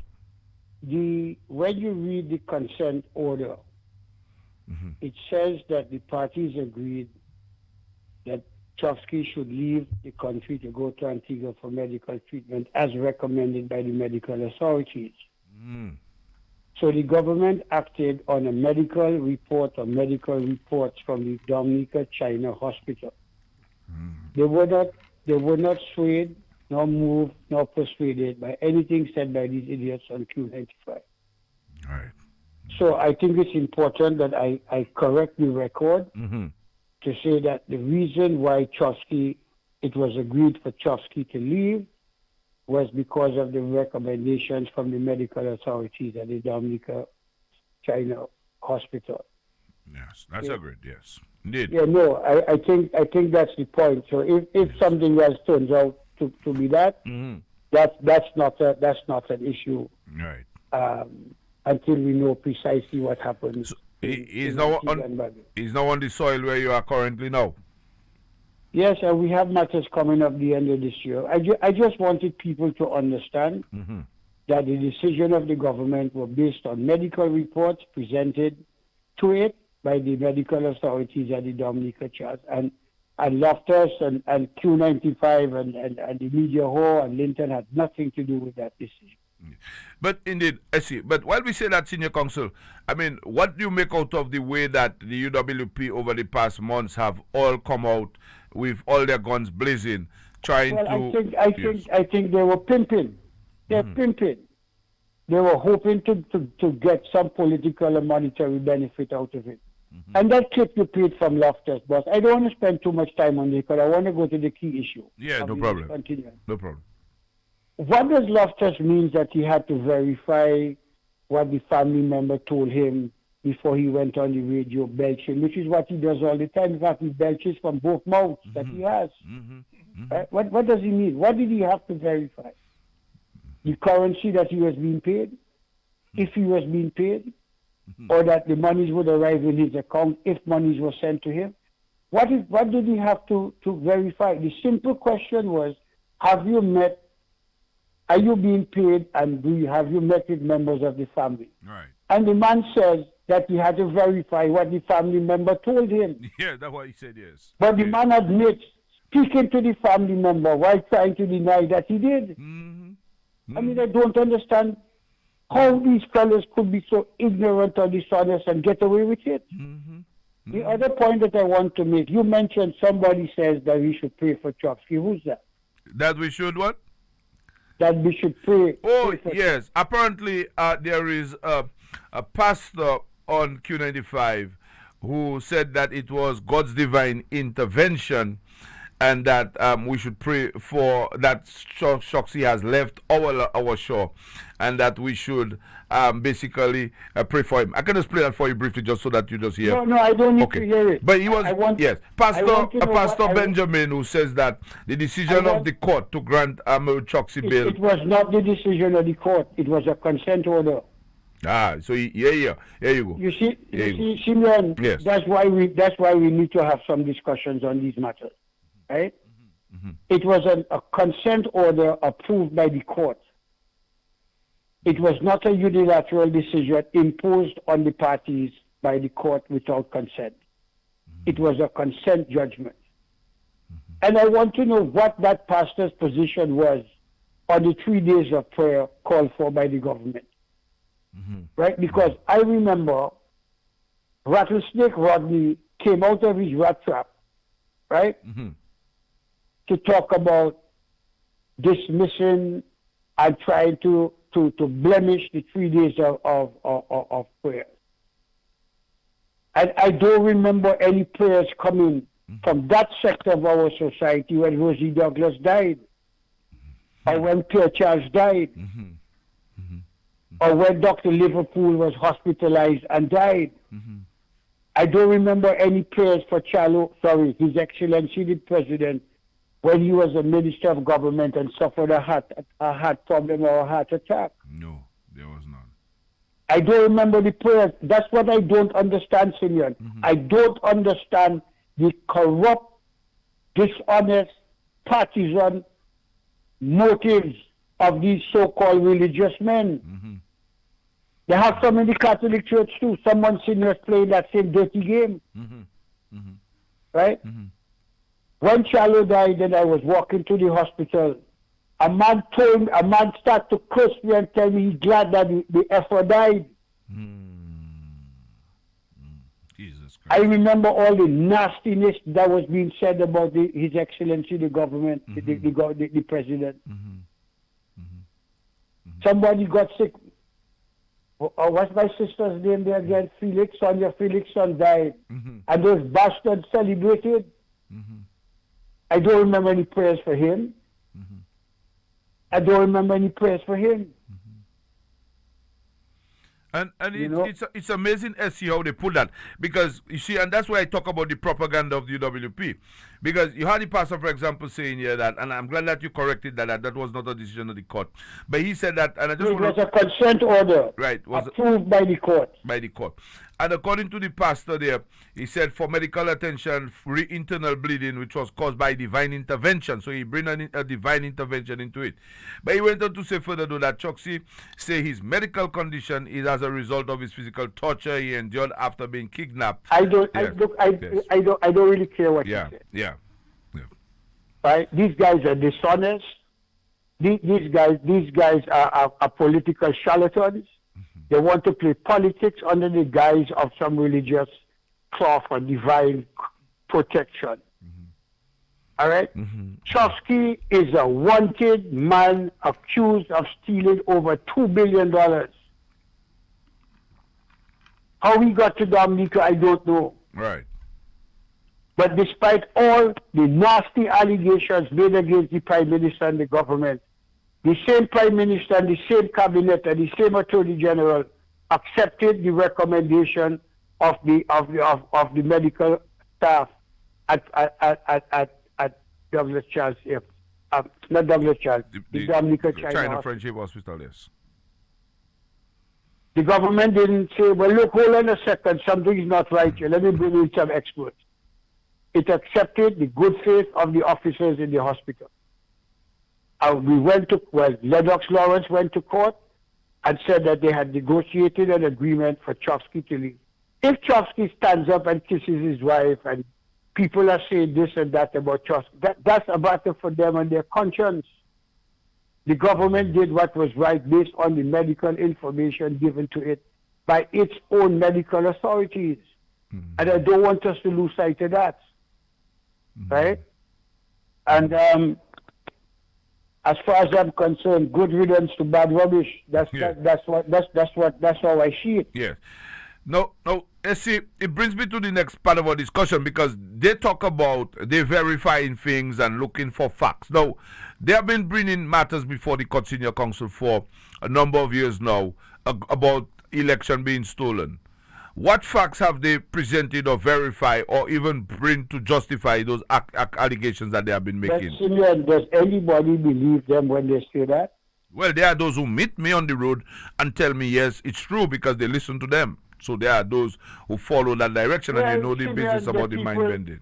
there are people who believe in the United States who believe that that Joe Biden is not the president, that it's some actor pretending to be Joe Biden to deny Donald Trump yes. his right to place.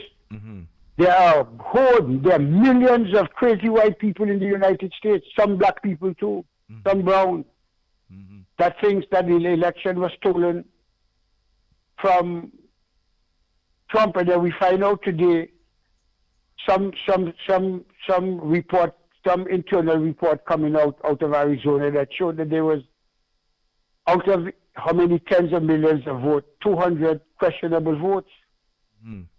Another condemnation. People will believe what they want. The people who are spreading anti-vaccination propaganda in our country and in the United States. And it is so bad in the United States that the President of the United States had to come out and say, look, Facebook, and I would add social media and talk radio, are killing people because they believe the garbage that they're getting on radio and on Fox and on social media, and they believe it to be true. Same in Dominica. 16,000 people believe the garbage from Lennox Linton.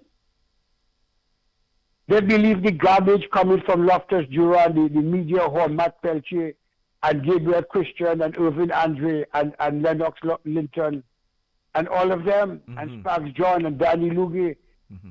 In the crowd of the ignorant, the most ignorant is king. And that's how it is with us. We must not be shocked that there is a campaign of ignorance and deception going on. And let me tell you why we must be firm on that. As I speak tonight, 20 election petitions. The United Workers' Party have been talking about election fraud for 20 years. 20 election petitions have been struck out. 19 have been struck out at the threshold of no cause of action, which is the lowest possible threshold that you have to meet in order to be heard on the merits. All you have to do is show that you have a cause of action, not that you can prove it. Right. Show that you have a cause of action. And those son of a guns were not able to do that in 19 times. Imagine that.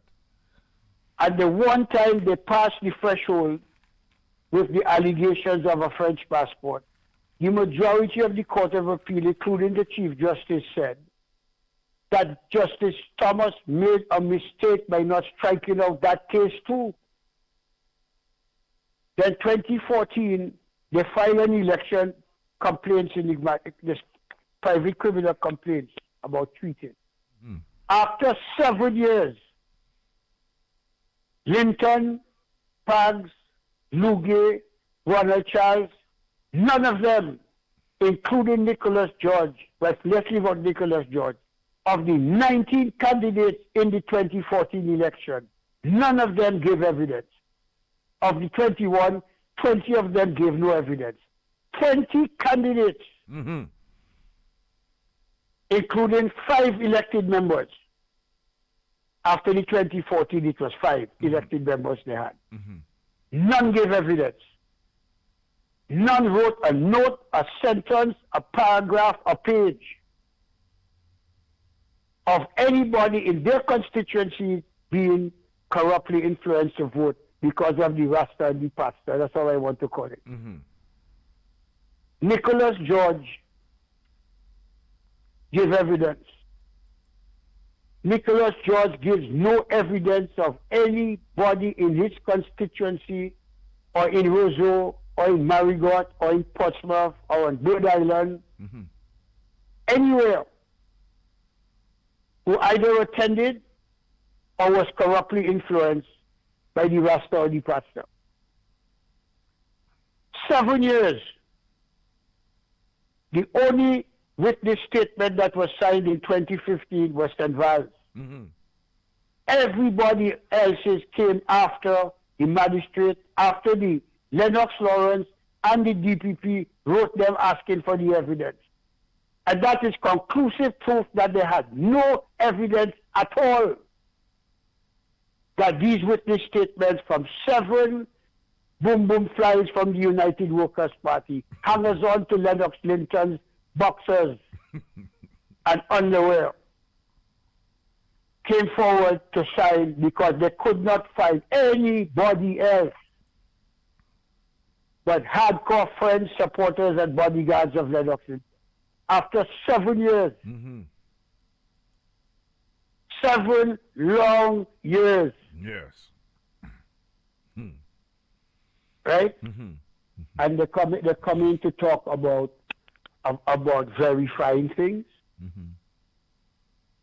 Comrade, from 2005, 2009, 2019, and they keep talking about things that they don't know about. Lennox Linton was contradicted by Nicholas George live on radio in the same cow pen, 295.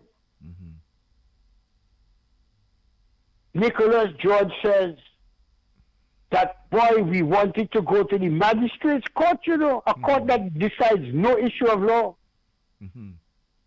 So we can finally know what the treating offense means. Comrade, in 2010, Justice Thomas dealt with the offense of treating. In 2020, after the 2019 election, Justice Glasgow gave the most authoritative statement on what treating means under the laws of our country. And he said, and this magistrate would have been bound, that having concerts, however big or however expensive, without more, could never constitute the offense of treating. And he's right. Because the textbooks from 1898 to 2017, which is the last one we had, says for you to be able to establish, including a decision from England in 2015, you have to establish that somebody was corruptly treated and corruptly influenced to vote on voting day, and that the influence of the corrupting influence of the treating must exist on voting day. It cannot, like hot water, begin to boil and evaporate into nothing on the same day. I mean, I don't know what to verify what. Yes. Verify what? Linton said he had ironclad evidence against Kieran Peanut Burns. The High Court and the Privy Council agreed with the High Court, said that he made no attempt to ascertain what the truth was. None. In the criminal case, the allegation of rape, the judge asked Gilden Richards, a pathetic human being, Gilden Richards, where is the evidence of the rape that Mr. Linton spoke of? Yes. And perhaps one of the only truthful statements Gilden Richards has ever made in his life. Or one of the truthful statements he made in his life. He said he was in Linton's head. Yes, that I heard him myself. Yes. Well, sitting right there in the court. And after the $2.1 billion BS he came out with in the parliament, Ellison went and asked the man, but where's the evidence that they stole the money and buying things with it? Right? The man Linton tells the man it's his opinion, but you want me to tell you how they verify things? How do they verify this? Ask David Bruni and O.J. Selfridge. who they verify? Yes. What due diligence did they do? Who did they double check? What did they do? Did they get Loftus, the Inspector Clouseau of the United Workers' Party, to check it? They did so much checking that they were caught red-handed with their boxers down. by Al Jazeera, negotiating and peddling diplomatic passports in exchange for campaign funding. With OJ saying Linton does not want to meet with them at this time because he wants to keep a gap, a bridge, a barrier. A what? A buffer. A buffer. So what were they verifying? Yes. How much millions was at stake? Yeah, you know, and the other thing about it is, when they catch him, he cried on the radio, "Oh, I'm so sorry. We all make mistakes." And then by the afternoon or the next morning, he and David Booney changed the whole story. Yes. So you have to ask, he said he signed a memorandum with David Booney. Al Jazeera said Linton signed the memorandum of understanding, and he was witnessed by David Booney. Yes. Yes. Yes. Yeah, that was clear. So I want to know what they verified. They verified the memorandum of understanding. He told them. If they verified who it was that they were talking to and peddling the passports to, they would not have been caught.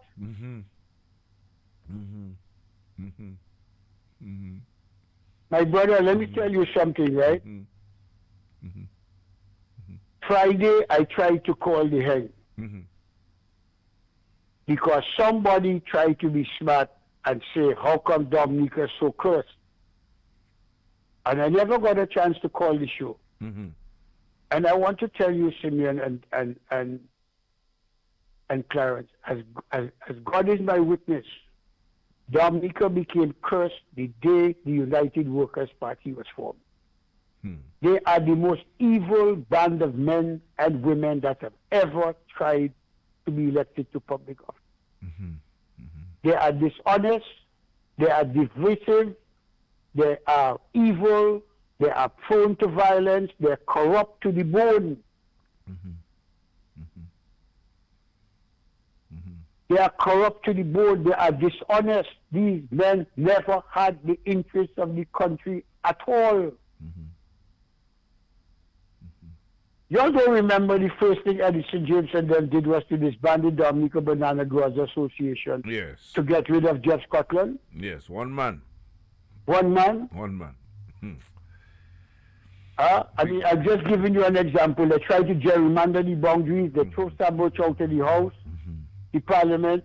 They declare a state of emergency in Maho to stop the Freedom Party from having a meeting. They were profiting in office. Edison James tried to profit getting monies from the aid bank. And by the time they left, we were in the clutches of the IMF. Yes. And in 2005 with Pigwa Bay, and Edison going and selling $3 million worth of passports for the 2005 election. SEL in 2009 for 1.5 million US. And in between the constant demonization of the people, calling them prostitutes, beggars, mendicants.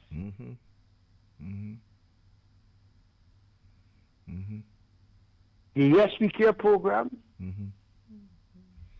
the pit latrine eradication, the access to potable water, housing, access to medical care, no user fees, homes, climate resilient homes, education, state college, everything the government has done, these guys have tried to demonize and vilify and portray the country as a nation of beggars and prostitutes.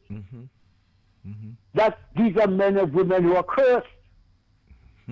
And they have brought this curse on our land, and we have to defend our land against that curse. Yes.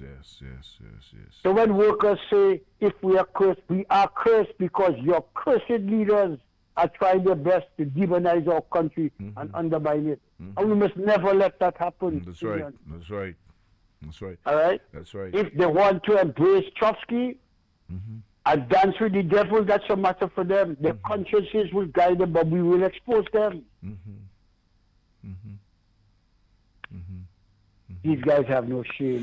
But see, I mean, you know, when you listen to all of the lies that they have peddled, I mean, they clearly with the intention to in some cases incite people into violence. In some cases, to bend their minds in a particular direction that they want to. But when you listen to all of these lies that they have presented on just using this election stolen, as sort of a theme every time there is an election, failing to concede. Clearly, it is hoping that the people, there would be an uprising in the country and the people would obviously, yes. Let me simplify it. Mm-hmm. Can you and Clarence tell me in 3 minutes what statement you've ever heard coming from these guys that you know to be true? No. Clarence, you can name a statement for me? I can't recall now. I have to go to the drawing board. I will not off my head. Bossman, these guys have not told the truth to the people. Mm-hmm. They never will, and they cannot do it. Mm-hmm. Because telling the truth means that they have to expose themselves as failures. Mm-hmm. I mean, after the trough, after Erica, after Maria, and during COVID, your prime defense is that you have no obligation to help anybody in the country or in your constituency. Mm-hmm. Mm-hmm. I mean, that is your defense. Mm-hmm. And when the Prime Minister brought them into the cabinet after Erica, according to Daryl, all they wanted was coffee, top-up, rental, and sandwiches. Linton said it's not his business to go into the fish market and get dirty with fish boil to help people in his constituency or elsewhere. Mm-hmm. And then Sanford from the Calidago territory said, you didn't vote for us to help you during COVID. Mm-hmm. Mm-hmm.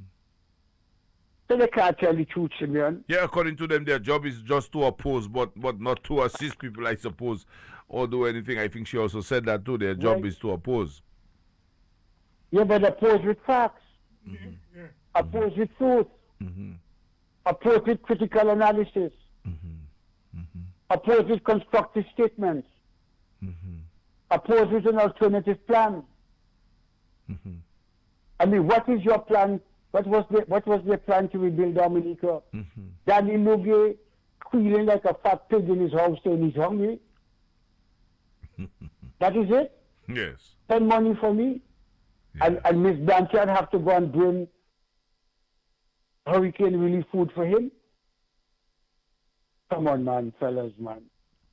Come on, these guys are dangerous men and women, and we have to treat them as such. Yes. These are people that are encouraging violence in the country and against the Prime Minister, his wife, his son, and his daughter. Mm-hmm. Mm-hmm. Want to fly drones over the man's house, and two of them wanted to be witnesses in this treating matter. One of them are here suing the police for something. Mm-hmm. But as you speak on that particular matter, the subject matter, Senior Counsel, I mean, when this thing was taken very serious by the police and these guys were apprehended, the opposition sought to find themselves outside of the police station, making it look like 1 o'clock in the morning. You had the opposition leader out there 1 o'clock, although he couldn't come out after Maria to help people, but he was there after 1. Giving the impression like as if, that this is something that is acceptable. That's what the leader of the opposition was giving. But we see how dangerous that can be, even with the recent events there in Haiti, Senior Counsel. My brother, politics has taught me something about human beings. There are those who go on to serve, the Rosie Douglases, the Pierre Charleses, the Roosevelt Skerritts, and others. In fact, that entire cabinet that we have and our beloved president are men and women that have dedicated their lives to public service, whether it's teaching, nursing, doctoring, teaching, call it what you want. Mm-hmm. Mm-hmm. Right? Mm-hmm. These are men and women that have given their lives to helping the people in the country. Mm-hmm. Working at State College, teachers. I mean, I don't have to go all over it again, right? I mean, You had Kent in La Plaine swimming across the river to deliver medicine. Was bad. I've never forgotten that story at all. Right after the natural disaster there, yes.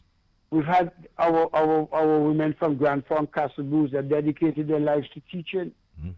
We have our beloved comrade sister in Roseau South teaching. We have Fidel in Wesley. Blackmore went from serving in the police force to public service in government. Ian Douglas from lawyering to public service. Reggie from stalwart to politician to public service his whole life. And I can go on. My sister in Pebush.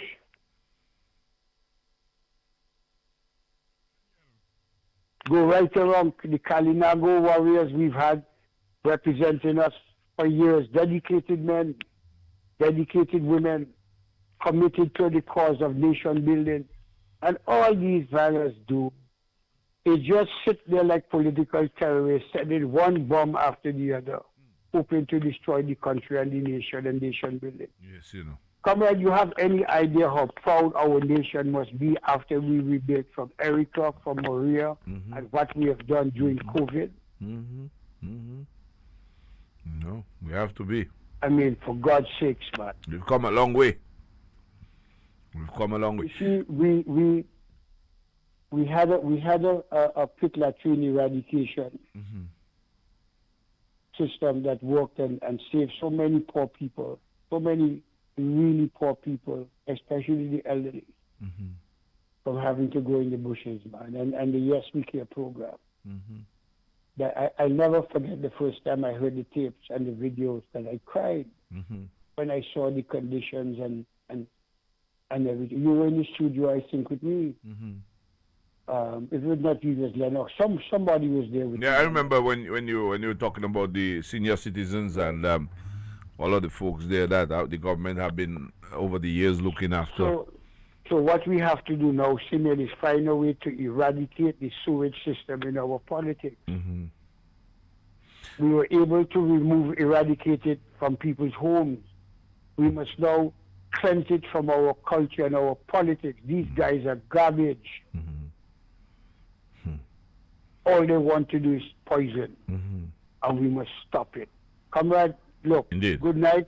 Thank you, I will listen off here. Thank you, Senior Counsel. Thank you for your contribution. Yes, Clarence. Yes, Simeon, on the final note Tony was talking about life of service. Let's look at what happened in Colihu, where you have two former policemen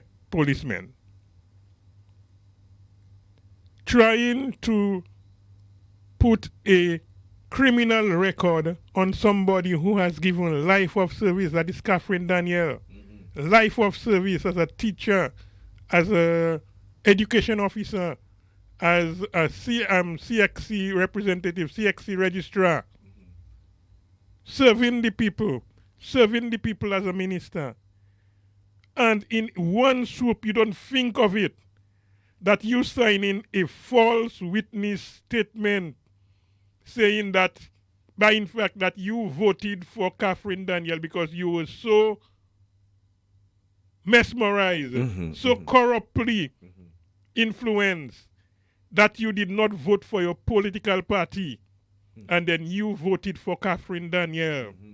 That is what they were saying. Yes. Simeon, I won, and this is why I'm at those guys, because they were former police officers. And I am asking a question. How many persons they must have filed false charges against? Of false witness statements against while they were police officers. If you can do this, how many persons you must have allowed to be fined or go to jail because of your false witness statement or your false charges against those people? And this is why I say I have lost all respect. You do not do that as former police officers. There is certain decorum you must follow. You cannot go on a witness statement after 7 years. You cannot find witnesses. You're supposed to disclose your witness statements on the 8th of June. And on the 3rd of June, 7 years later, you sign in a witness statement saying that you were so mesmerized, so corruptly influenced that you did not vote for your party, but you vote for the other party, which is a lie, a total lie. There is no way anybody can believe Euron Vidal or Nicholas George would have voted for the Dominica Labour Party. No way, not under the sun. But Clarence, it's clear that they are led into that direction. I mean, you listen to the Lennox Linton and the UWP speak about this whole issue about election and election fraud and election being stolen. And then they do not put their names. And that's one of the things that strike me is that Linton and the elected members, none of them put their names in this case because this time around, they wanted to try another route. And I remember Lennox Linton saying that after the election, that they were not going to go through the election petition route, but rather they would take a different route. And at the time when he made this statement, I wasn't sure as to what route he was really talking about until Mervyn John Baptist and Mr. St. Val and others, this is before, they then put their name on and they decided to challenge this matter.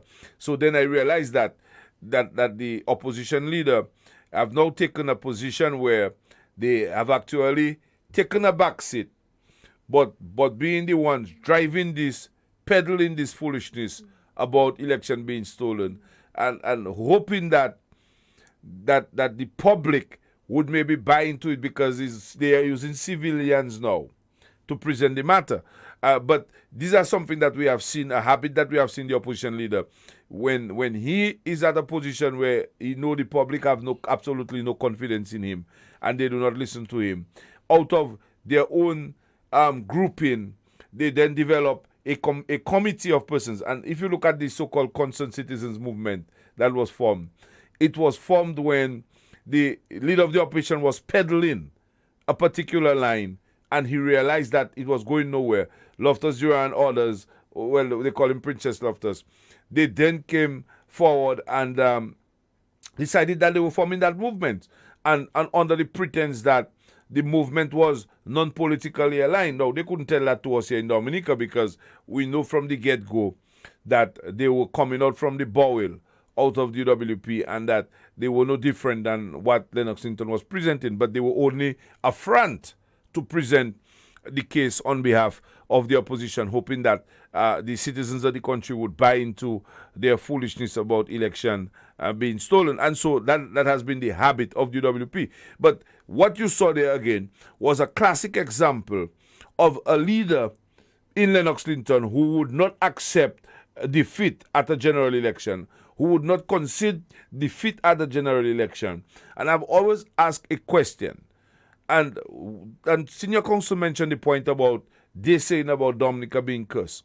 But they are the ones cursing Dominica every day.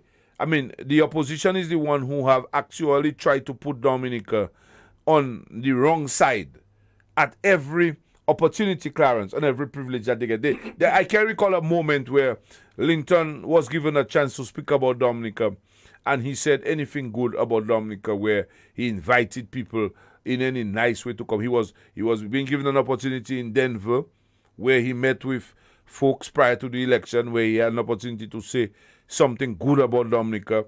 Instead, he tried to align Dominica as being part of Venezuela and putting Dominica, trying to make it look like Dominica is involved in things that are wrong. After Hurricane Maria, he went into the States where he sat down. He had a chance to plea while our Prime Minister was making a plea before the UN to plead, to make some pleading on behalf of Dominica's recovery process. Instead, he was there accusing Dominica of being engaging in selling diplomatic passport and committing crimes against humanity and apologizing for that. Then he was given a chance on CBS. It was 60 Minutes, where he had an opportunity again to promote Dominica because the world would be listening. Instead of seizing that opportunity to speak about Dominica in a positive way, the leader of the opposition found it easier to accuse our country of like as if there is no due diligence over our citizenship program, and basically accusing the country in a way that would cause some demise of our program that is helping with the development of Dominica. So at every occasion, when the leader of the opposition gets an opportunity where he should say something positive about the country, he then brings something negative. Then you have after Maria, for example, when our Prime Minister made a plea on behalf of the citizens before the world and the World Bank, and we saw that assistance was coming to the farmers of this country.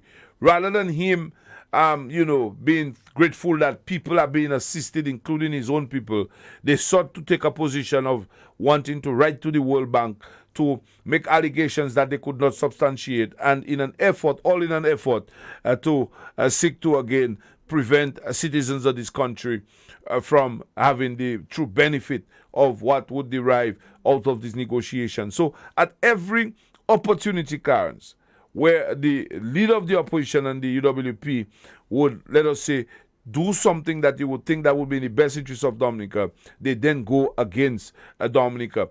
And that is why Linton found himself on a tarmac in Guyana, traveling in a vehicle that was not designated to him, finding himself wanting to be involved in the CARICOM head meeting, all with an effort where he went there to again try to say and make false allegations against our country, Dominica. So they have never, and seems to me, they engage in anything that will give Dominica a good name. But they choose to join with the negatives, with the criminals, and to accuse their country of things that even they themselves, Clarence, cannot substantiate. Yes. Really, it's not easy to lose an election. It's not an easy feeling to lose an election. I have lost 20 times. I have been on the side that lose on 5 occasions for 20 years.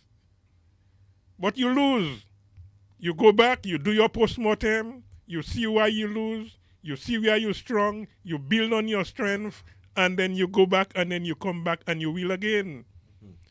But that is not the United Workers' Party. United Workers' Party have never had the support of the majority of Dominicans, of the voting population of Dominica. They have never, from the time they have never had the support of the majority. When they won in 1995, Simeon,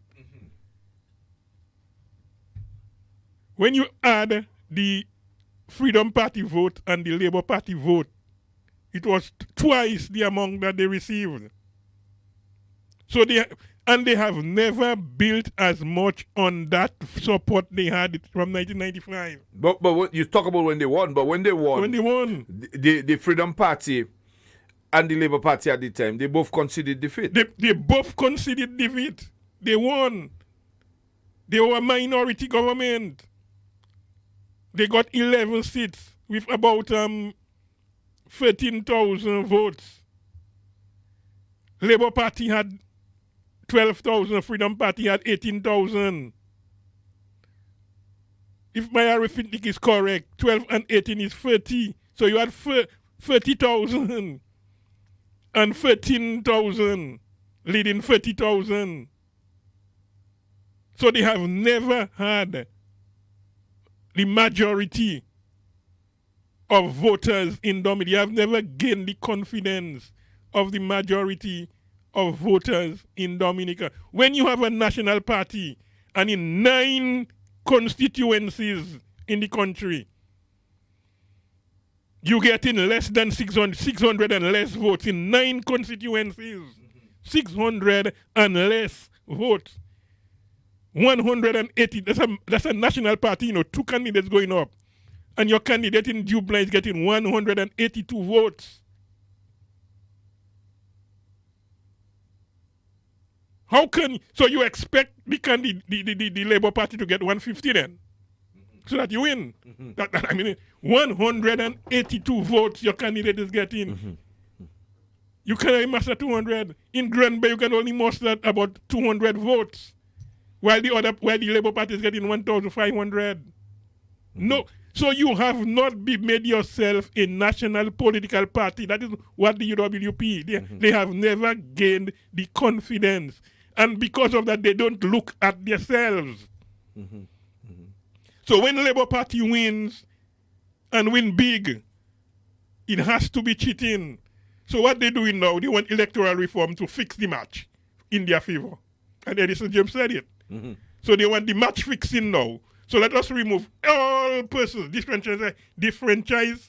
enfranchised persons on the voters list, so that will give us the edge to win. So it can be designed in a way. It can be designed in a way that will make them win. That will make them win. Yeah, we have instead of going back and sit down. Yes. And say we have to win the hearts and mind of the people. So how they try to do it? By lies, by discrediting people, by disparaging people, by spreading false news about people. When you, as a candidate or as an activist of a party, go in to say you are so influenced by a concert that you did not vote for your political party, you vote for the opponent, the mad people, and you're taking somebody to court for something you did 5 years before. Well, 2 years ago, Clarence. No. In 2014. Yes. But they repeated it. But in 2009. Yes. 2009, you had Eternal World, megastar Eternal. 2009, you had megastar in the Kalinago territory. Keep your phone there, Clarence. We have a call on the line there. Let's engage the callers there. Good evening to you on the overseas line there, caller. Good evening, Simeon. Good evening, Clarence. Are you hearing me clearly? Yeah, I'm hearing you loud and clear. Good evening, gentlemen. Good evening to all Dominicans at home and abroad. Simo, I am so happy. I'm excited to hear the topics that you have tonight, that we're raising. I think it is permanent, and Clarence seems like he's on fire, and rightfully so. And, what Senior Counsel and what Clarence and what you're saying, I think actually is right. Because we have to continue to show the people the dishonest behavior in that of the UWP, especially at the helm, at the leadership. Simeon, in addition to what Clarence is saying, these guys have had 20 election petitions thrown out. And they was not thrown out because, the judge or the legal system is against the petition. It was because there was no merit to the petition. It was there because there was no evidence. It was because the petitions was making no sense. They were baseless petitions. There is nothing that the judiciary could have seen there that had made any sense. But it's not only within the 20 petitions. We have seen also their own person or their own member, their own soldier, their own people that fought for them in the person of Mervyn John Baptist, who signed a petition as a witness from 2014 about the same treating and bribing, and after 6 years, the court had to give an extension of 2 months, I think it was, for them to present their case, and they could not get the case to get presented until Mervyn John Baptist had to come on national radio and say that the leader of the opposition literally turned his back on him. Literally turned his back. His own leader, the guy who enticed him, who pushed him to do that, turned his back on him, and he could have said also, that his family, saw him in a state, and his mother took it seriously, and she was crying, who was not crying. So it's not, these guys have lived a life of just pure dishonest action and dishonest behavior. They have tried everything in terms of trying to look at the judicial system, at the government, everybody, every system that they feel is not supporting their stupidity, they go against. For example, when the election observers came to Dominica, and you mentioned it, talking about the elections that have happened over the past time. Even the last election, 2019, all the election observers in the world you could think of, all, whether it's European, Caribbean, American, OAS, OECS organization, everybody was here on the ground in Dominica observing the election because UWP filed a report and said that the election in Dominica has been stolen over the years. And when they came and investigate and look at the election, all of them gave reports saying that the election was held fair and square. That's right. There was no improprieties. There was no foul play. There was nothing wrong with the election. The UWP in return say, they start to criticize the observers. They start to talk bad about the observers because the observers gave an honest report. But this is what these guys are all about, Simeon and Clarence. There is nothing good about these guys. They have no interest in nothing good that we or the government is doing in Dominica. All they care about is violence. And I'm surprised, talking about violence, that the pastor, the priest that you mentioned earlier, I think it's Benjamin or whatever his name is. Yeah, pastor, yes. He didn't come out, Simeon, and condemn none of the violence in the country. These guys were in Salisbury burning the roads. They were in Marigot taxing and abusing a fellow bishop like the pastor. The pastor never came out and condemned it. The pastor never came out and condemned the February 17, 2017 attack on the businesses and other institutions in Roseau. Where was that pastor at that time? Where was that pastor when Thomas and those guys were spreading lies along with the union? Where was the pastor? Where was the pastor when Lennox Hinton said that 15,000 people will get COVID-19 and how much would die and all this kind of loose statements that have no place in this country? Where was the pastor named Benjamin? These guys are they are the operatives of the UWP. Whether they are priests, pastors, whatever they are the operatives of the UWP, and they would do anything and everything to try to support the level of nonsense that these UWP people have been propagating and been pushing and peddling for years. So many things have happened here in a positive sense. I have never heard the pastor came out and talk about the positivity that the government is doing here. I have never heard the pastor came out and talk about the efficient and prudent leadership of the Honorable Prime Minister Roosevelt Skerrit. I have never heard the pastor come and say the UWP, the level of violence that they are spewing and preaching in this country, the level of violence that they're pushing in this country, even when they try to storm the Parliament building. I never heard the pastor came out and spoke out and condemned those moves. But now he's on Trotsky case. He is a big man. He's the one commenting and deciding who or what or where, how it happened, how Trotsky left, and who gave him authority. I mean, these guys are a poison, if you will, a cancer to this country. I don't care whether they're priest, pastor, or Levi.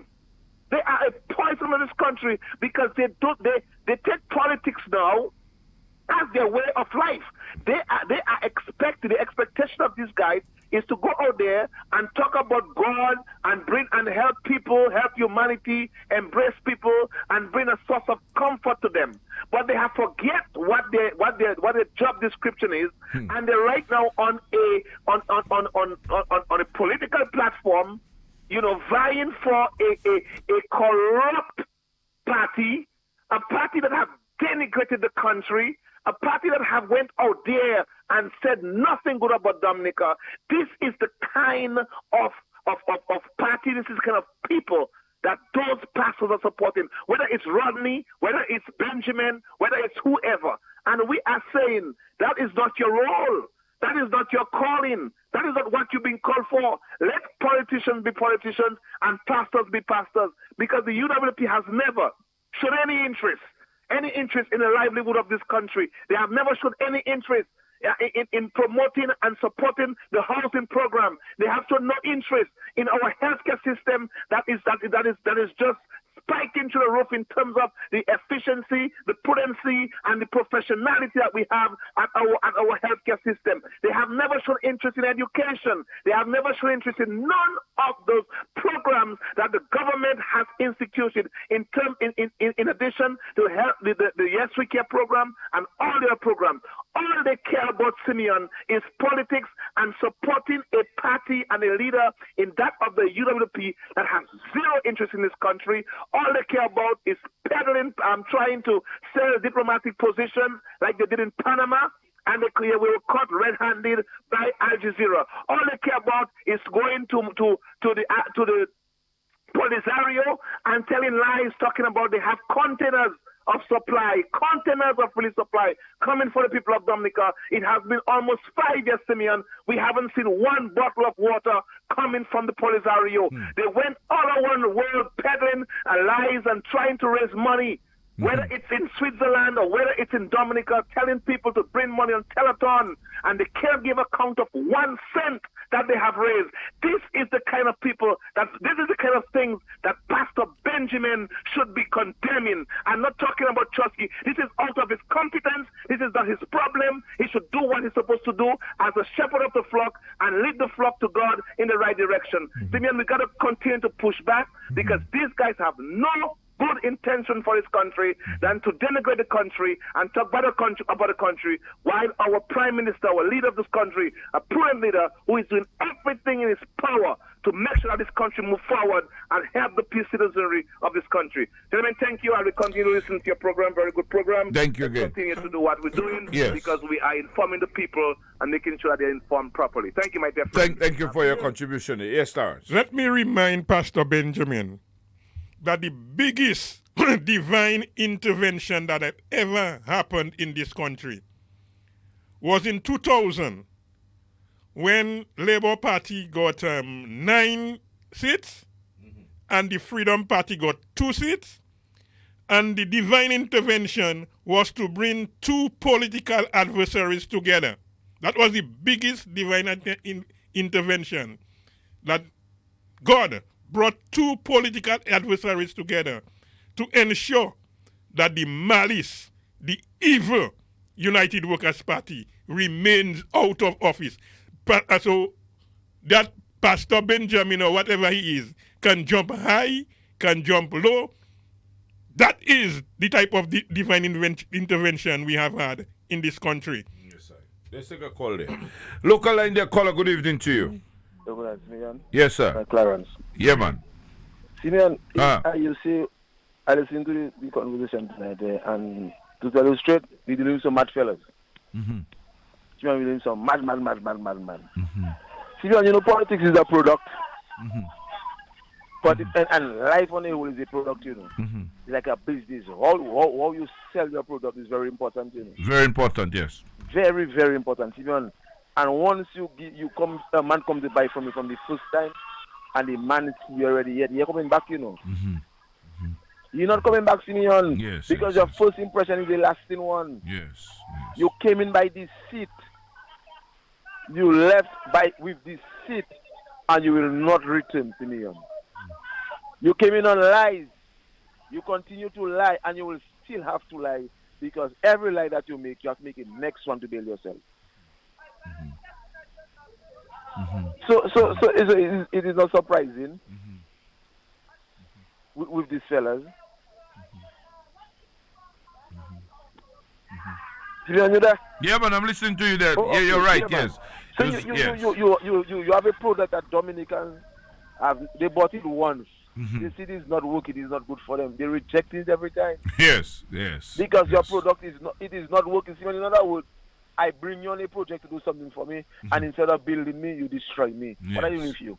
No use there. No use for that. I have no use for you, Simeon. Yes. And that is the problem for us not seeing. Simeon, look at the Labour Party. Lost election in 80.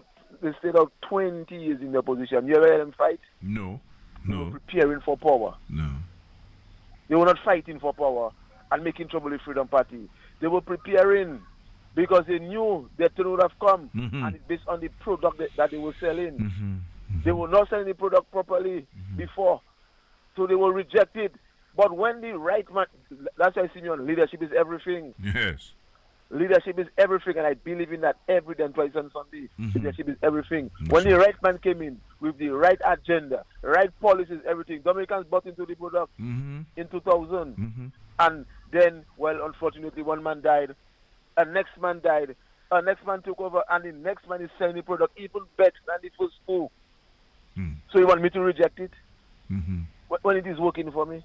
You don't fight for power, man, Simeon. You don't fight for power, man. You prepare yourself for power. That's right. And that's the problem Venezuela is having. They cannot... stay there. But you see again, too, even if you come proper, Dominicans don't want them, Dominicans reject them because they're not good at all. That's right. They're just not in it. They're not good because they don't love country. It's all about them. Look at what they do in Choksi. But Choksi, then they blow. So the money they think they're going to get for all their court cases and things, they're not getting anything. So, see, man, it's a bunch of jokers, man. Them fellas already yet, man. Yeah. And that is what they must understand. That's why Dominicans not taking them seriously. If you make a break after a woman, and after your first conversation, the man knows she wants you or not, you know. She knows she wants you, you know, the first based on your conversation. Yeah, because you say, yes, like a joker. The way me start talking, I have no future for him. Dominicans have no future with that party. No future with Lennox and Sparks and Danilo give them. So Dominicans will continue to reject them fellas. And no matter who Labour Party have, people will vote for Labour because you know why? It's an ideology. Yes, So it doesn't matter who is leading Labour Party. They have the same mentality. Let me tell you that. You know what? All shall eat, and everybody must be served. But the UWP, they did not come to serve. They come to be served and destroy. And destroy. Even everything you speak is evil. Yes. Everything you think of is evil, man. Yes. Not one day you can speak good of your country. I know. Not in anything you can speak good. Nah, man. Something wrong with you, man, Simeon. I know. A country can be so terrible, man. A country can be so terrible, and every month you getting your salary, man. Every month people getting paid on time, before time, and things moving while the world cry and people cry. COVID has mashed up everybody, and we continue to make progress under COVID, man. Hospital building here, health centers building here, roads building here. I was traveling with a partner from Roses, man, coming up to Portsmouth. And when you lie, your partner say, you see one bridge so long it will be like 4 years. I say, my brother, stop it before you put me down. After 4 years, free build. What you saying about that? You complain about one that they build that in you, and free bridges built after that. What is your problem now? And the one is being built now. And it's been built now. I passed yesterday. I saw under construction. So I said, my brother, come on. Don't try to be ungrateful, man. Upon you support new WP, man. Because you complain about one, but free was built. Yes. So why are you not talking about this free? That was more crucial. Because we had two there, we could have used the other one. Where the others would, they had to be built again. We were passing on the bypass. My brother, get real and be grateful. And that is what Dominicans we are grateful today because of our leadership and of our party. That is why we'll continue to reject that party there. They're not good. They're just not good. My brother, everything can be, so everything a man do in a country wrong, it's bad. There is no good in it. If he didn't, the elder, he taking care of the elderly, you have a problem. Yes. NEP, you have a problem. What again? Every single program, you have a problem with it. People get in school books, you say, my brother, something is terribly wrong with you. Yes. And nothing. So that is why Dominican will say to you again, come 2024 when we don't want you again. Yes. And we don't want your party because your party is not good for the country. And see, when something not good for you, reject it and don't take it. That's right, my brother. Every time you, Simeon, once you say things not working for you, my brother, anything that will take you down, Simeon, you must reject it. Because at the end of the day, you want to make progress in your life. That's right. Life is about making progress. Life is about moving from stage to stage, you know, Simeon. We only have a short time on the day. We have to make good use of it. We're not here for long, you know. We pass. Passing, you know. Yeah, man, we have to make good use of it. I remember my father used to tell me and my brother, tell you that I'll never be there for you every day, you know. So let me tell that my brother, pull up because I like to play and always feel boy. I don't have to go and do work on summer. It's very play, man. Free me up, man. But when after it was happening, my brother, my father never be there for me every time. So I must start to look for myself now. True. Yes, That is what we're saying. Labour Party will not always be there, but now that they are there, let us cherish the moments. Let us do what we have to do and make our country successful. And Simeon, we're on the right path. Yes, Yes, like it or don't like it, we're on the right path. That's right. And we will not turn back, and we will not give those camp, those wicked fellas there, any chance in our country to ruin our country, because you have done absolutely nothing good. You sold dumb leg, you do us you put thing around our neck, loan around our neck, you do us all kind of things. You never made progress. We never made any progress with you. We will continue to reject you, and we'll continue to stick with the Labour Party and stick with the Prime Minister. Thank you, Simon. I'm listening. Yeah, indeed. Let me just read a comment there. Someone saying here that on our Facebook page here, how can election? Yeah, someone is saying here, how can election be stolen when the UWP diehard supporters say they saw the light and they vote for the Labour Party? So Labour can never steal the election, and we all know that useless party lie in everything they say. Clarence, let's take a call there just now, Well, they did Clarence. not vote for the Labour Party for sure. Well, I mean, no, well, that according to them, they were how you say it, they were influenced by the inspirational music. On the other since like they call a good evening to you. Good evening, Simeon. Good evening. Good evening, my brother. What's up, man? I'm good, brother. How are you doing? I'm good, thank you. God bless you. Yes. All right. Good evening, Clarence. Let's go. Hi, good evening, Donny. How are things, man? Everything's fine, my brother. Everything's fine, thanks. All right. You know, Clarence, you were making you were saying something earlier which caught my interest. In reference to Workers' Party's record as it pertains to the popular vote in Dominica. So these guys have been in. Well, they contested election for the first time in when was it? 1995? No, yeah, I think so. They won in 1995. In 1990. 1990. Okay, that's right. And these guys have never won more than 43% of the popular vote in Dominica. Never. Not even when they won. Not even when they won the election. Right. The highest they have reached is 43% of the popular vote. They haven't come close to 50%. Okay, and we are in 2021. We're 2019. 2019. They lost. They lost previous seats. They got 40% of the national votes. Yeah, exactly. In 2019, right? So they've never passed 43%. There were a couple of elections they went up to 30-something percent. 30-something percent, like in 2009, 34%, right? But yet still they keep saying that they're being cheated, right? They're being cheated.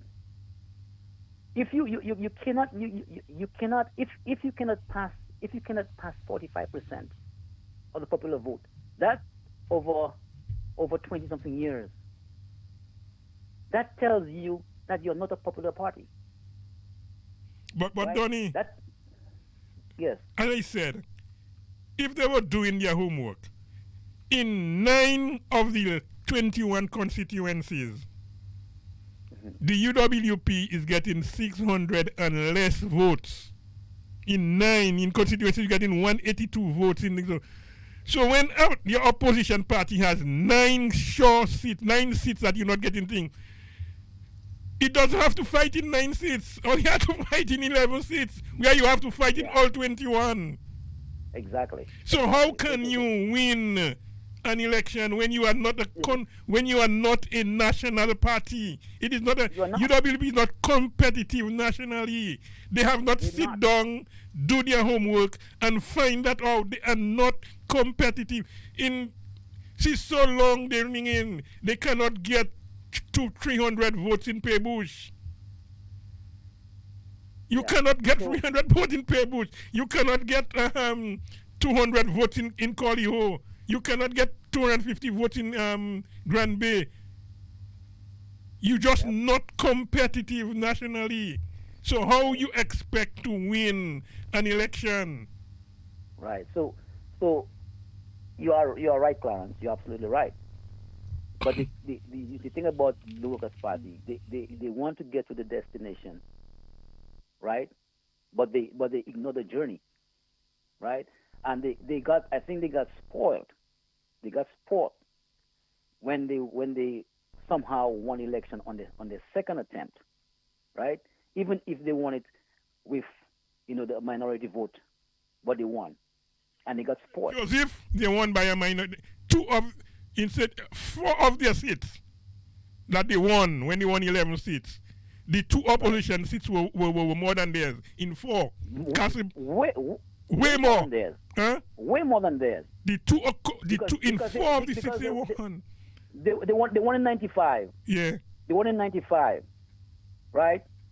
With 34% of the vote. Yeah. That was in 95 they won, in 95 right? when they won, they had 34% of the vote. Percent of the vote. Of the total vote. 5% of the vote. Labour had 29%. So Labour and Freedom Party almost doubled what they got. What they got. Right? But what I'm trying to say is they got fooled because they happened to win election on the second try. And somehow they thought that they were popular. And they never did the work to improve themselves, to increase their vote count, right? And they thought that they could use the same lying, deceptive technique and tactics all the while. Mm-hmm. It worked in 95, right? But people quickly see how bad these guys were. That's right. That's why after 4.5 years, they were kicked out. Mm-hmm.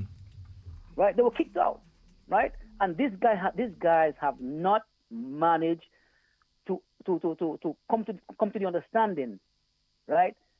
That politics is science. Mm-hmm. Politics is about people, right? And the modus operandi is to try to fool people, right? Mm-hmm. No. When you are so bad, when you are so horrible, and you don't improve, you don't win the hearts and minds of the people, right? Mm-hmm. You don't show the people that you care, right? Mm-hmm. And when you have a government, and then you have what I call a transcendent leader, right? A leader who comes around once in a lifetime, right? How are you going to win an election? And after you make some changes, you bring the worst possible individual to lead your party, the most flawed individual, the most incompetent, the most unqualified person to lead the party. How are you going to win an election? But they keep blaming everything else except themselves, right? Well, these guys had an opportunity. As bad as they were, they had an opportunity. Well, they had opportunities, but they had an opportunity, Simeon, after Hurricane Maria. Yes. After Hurricane Maria, to show the people of Dominica that you were capable, at least even once, to work in their interest. And that is why Joseph Isaac left their party. That's why he left their party. Yes. Because even at this time, when Dominica needed every hands and hearts and minds together to help rebuild this country, these guys continued in the same destructive, mischievous, malicious way. Right? When Dominicans are down on their knees and they're asking for help, we look into the world for help, and they see you out there in New York talking bad about your country, trying to tell the world, don't give Dominica assistance. What do you think you're doing? How do you think people are going to react to this? And that was an opportunity for them to show that at least on one occasion they could be of some good use. Yes. Not even that they could do. Yes. You know, not even that they could do. Right? So when people don't even understand, when people are not able to sit back and assess themselves, make some self-assessment, right? And see where you are, see where you keep failing. Yes, yes, yes. And how you're going to improve upon that failure. But you keep applying the same technique over and over again. Attacking people's character. Yes. Inciting violence, complaining like it was stolen. Even when observers come and say it was free and fair. Yes. You keep saying it was stolen. Keep going to court, losing your petitions over and over and over again. Like how can people take you seriously? When will they learn? You know, when will you learn? When will you learn? COVID comes around. The country economy is rattled, right? There are people who are less fortunate, looking for assistance, looking for if they get a little hamper of food, it goes a long way. If you can get some Pampers, for the elderly, for the kids, it goes a long way, right? Even in your own constituency, you as a power rep, you as a power rep, right? You mean to tell me you cannot mobilize some support overseas and get some items to help your constituency? But that seems like it's not their area of interest. That's one of the things about it. But of course it's not, because that's not hard to do. You know, when Labour Party was in opposition, they were not in government, right? But they were still able to go out there to the world and mobilize assistance for the people of Dominica. But these guys don't do that. The only time these guys can raise money is when it comes to raising money for Lincoln. And Lincoln uses that thing over and over and over again. Every time he gets in trouble, that's when he goes on cue. Matt has a radiothon, he raises money. Right? But he can never raise money to help his constituents. So that is why Workers' Party has become completely irrelevant, except for the one or two voices who just keep calling the radio and making noise and Loftus Dura and Blessings and Blue. But they are irrelevant. They are worthless. They are worthless. And this, it cannot be worse than it is now. It can't be. Simeon, did I lose you? Not at all. Oh, okay. Not at all. It cannot be worse than it is now. This is the worst political party that I've ever seen in my lifetime, anywhere in the Caribbean. Yes, it is. Anywhere. Yes. Fighting their country at all means necessary.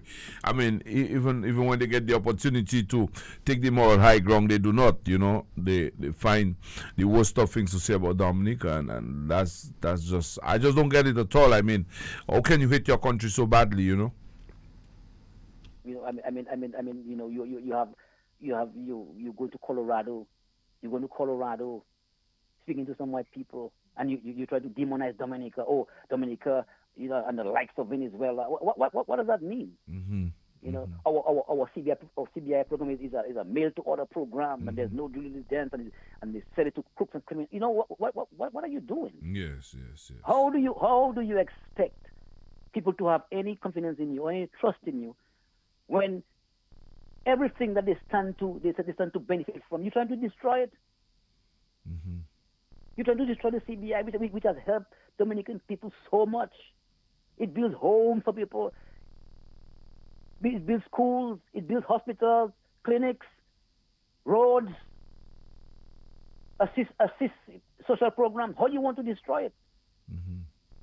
And when you destroy it, how people can trust you? How people can love you? You see, and it's just because, Simeon, they do not care. Yes. Because these guys foolishly believe that when they do that, they're hurting one man, they're hurting one person. Right. But you have to be very naive to think that way. Yes. You have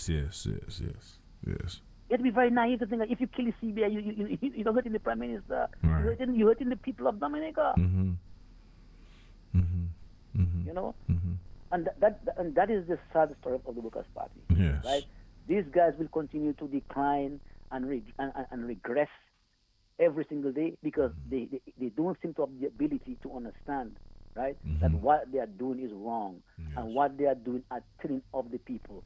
What they are doing, it doesn't make Dominica proud. It doesn't build Dominica up, right? It's trying to destroy a country, right? And the people of Dominica are smart people. That's right. They understand what it is when people care about them. They know what is good governance. They know. They know because they see it before their eyes. That's right. They see the development that they have never seen before. True. It is right there in their faces. True. So they know. True. So that is Workers' Party sad deal. Yes. Right? They will never go anywhere, and they will never again win in Dominica. Never. That's right, my brother. I don't think they will. That's right. And Clarence, thank you very much. Thank you, man. You know, and Clarence, one of the things that strike me is that people you expect they have gone to learn. They say for example Gabriel Christian. I listened to him commenting on some of the issues in relation to the opposition, and I'm saying, well, sometimes there is a word called common sense. And, that should at least prevail in the minds of most people you want to believe. And I heard after the DPP, decided that this matter of the opposition was being discontinued, lack of evidence, obviously.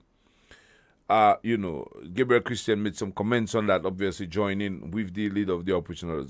Something he said, listen there to what he said. Our laws state that you should not provide anything of value to electors, to include entertainment. And that certainly was entertainment. And why we did not have justice where defense attorney could cross-examine a prosecution's witness and the prosecutor could cross-examine a defendant and ask questions such as, when was McLaughlin hired? By whom was he hired? How much was he paid? Why was he brought to Dominica conveniently at December 2014 on the eve of an election? All of those things which would have educated our public as to the treating that has been endemic in 3 election cycles, all those questions remain unanswered because justice was not only delayed, because we're talking the case came about shortly after 2014, when 2021, 7 years, and now all of a sudden you don't have any evidence. You've taken the case, the DPP, the Director of Public Prosecutions, and you threw away the case. What that has done is that it has injured Dominican democracy, it has exalted tyranny, and it has sought to consolidate an oligarchy in Dominica that is oppressing Dominicans in way of lack of economic opportunity, abusing the judicial process, denying rule of law, all of which threaten to undermine the very fabric of our democratic tradition in Dominica, and it must not stand. I mean, are these guys really serious, Lawrence? I will say about this, when a man can sit down, and I'm not lying on him, can tell me, he can write a proposal to a prime minister, telling the prime minister he and his group, with he as the leader, wants to have full control, exclusive control of our CBI. So therefore, that means the Duncan Stores, the Ali Clarences, the Lennox Clarences, all the Dominicans, the Sam Raphaels and things. So we wouldn't have had Jungle Bee. We wouldn't have had anything except Gabriel Christian and his group would have had exclusive control of our CBI. And the money would be deposited in a bank somewhere in the US somewhere. And then out of every $1 million, 100,000 would go to the Treasury. And they would decide, Gabriel Christian, would decide what happens to the other 900,000 in the U.S. Okay, see, I mean, this is what a man, a lawyer, this is a proposal, a lawyer writing to the Prime Minister. And I'm not lying on him because I was in the U.S., he told me so personally. I was in Washington. He and his 2 children, he came for me at my hotel. He took me to an ice cream place. We had dinner, and then afterwards, he took me to an ice cream place. He told me that's where Barack Obama and his children going to get ice cream. It's a black ice cream place. I can remember clearly. Mm-hmm. And he sat down and he told me, this is the proposal. And I looked at him in his face and I tell him, Gabriel, you mad. If Skerrit would ever do this, I would be the first one on the platform and on radio talking against my party.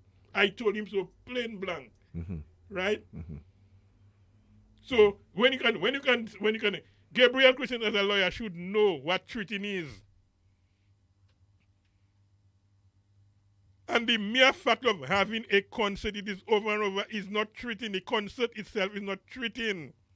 What is treating is if you corruptly influence somebody who you know would not have voted for you.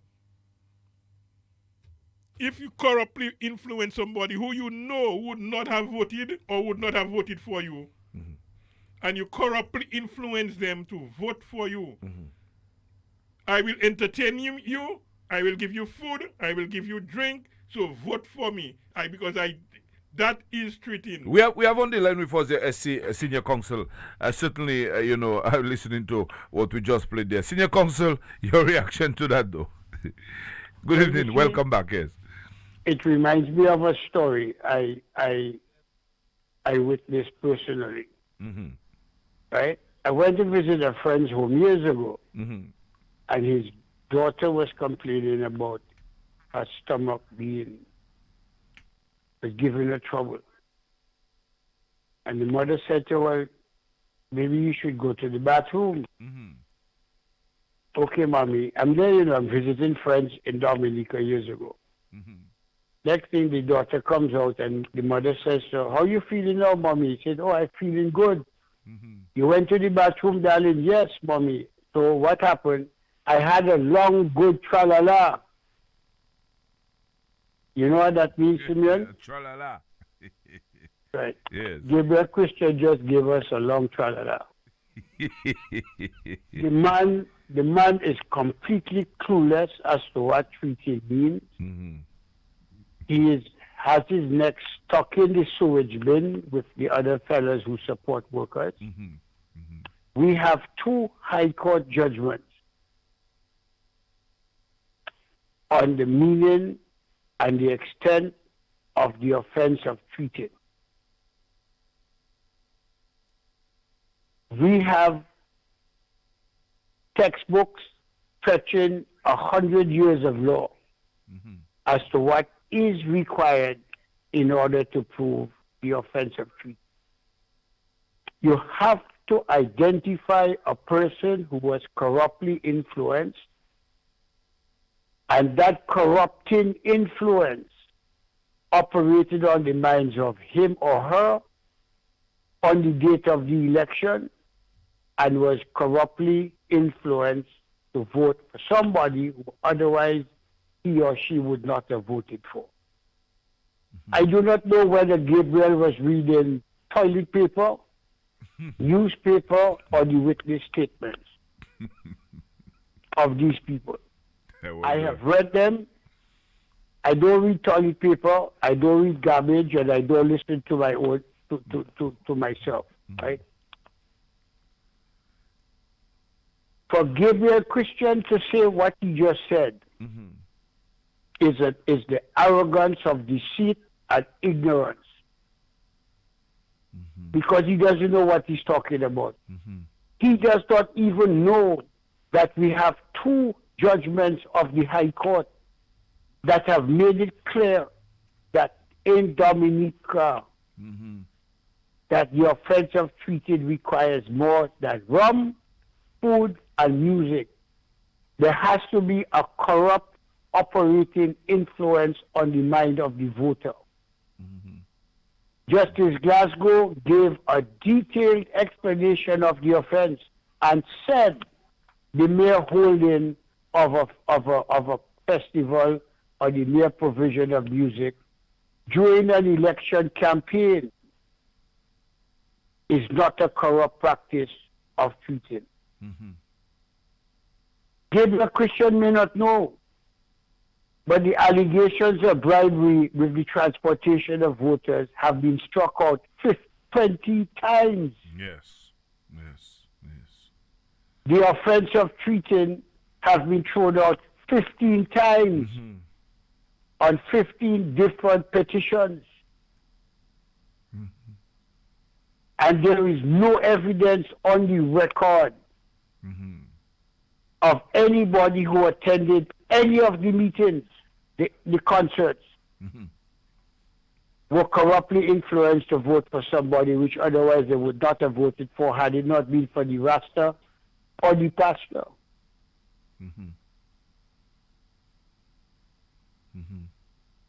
And then he speaks. I mean, to tell you how dishonest these little fellas are. Right? The man is suggesting in the statement you placed that the government has done nothing for the country. Yes. Right? Our government, this Roosevelt-Skerrit government, has done more for Dominica's development, Dominica's social, economical, and physical, structural, and infrastructural development that any other country has done, any other government has done for their countries in the last 10 to 15 years. Comrade, we have gone from the clutches of the IMF to one of the leading economies in the Caribbean. We have built more homes, more clinics, more wellness centers, more hospitals than any country in the OECS right now. We have repaired more roads, eliminated more pit latrines, given greater access to potable water, to education, and to homes than any other country in the OECS. So when he stays in Washington, as the former ambassador used to call it, and talk that level of trash, all that I can say to Gabriel Christian, he may piss in the eyes of some, but not all of us. And that is the sort of intellectual dishonesty that we have to deal with. Yes. Because these guys are hell-bent on self-aggrandizement, you know? This is a man that is trying to get diplomatic passports for friends, got cabinet decisions for green home construction. He did one for himself, for TVs, for radios, wrote Pierre Charles, asking for exclusive control over the economic citizenship program. I have the letters. Wrote the Prime Minister and put a proposal to the Prime Minister for him and his gang to control the citizenship by investment program. And that they must make the decision as to where and how the money should be spent. Imagine that, eh? So when I listen to that shocking garbage coming from him, I have to call back. Yes. But I see, that is the sort of information that they put out there, and hoping that people will listen to it and act on that, you know. Obviously, somebody... Well, you must ask him whether it's treated in the United States. When Donald Trump get all them white country and Western or some fellas to come and play music for him, and that the Democrats have Jay-Z and Beyonce and Dr. Dre and this one and that one, and Trump have Kanye West want to kiss his bottom for him, you know, whether that constitutes treating or bribery in the United States.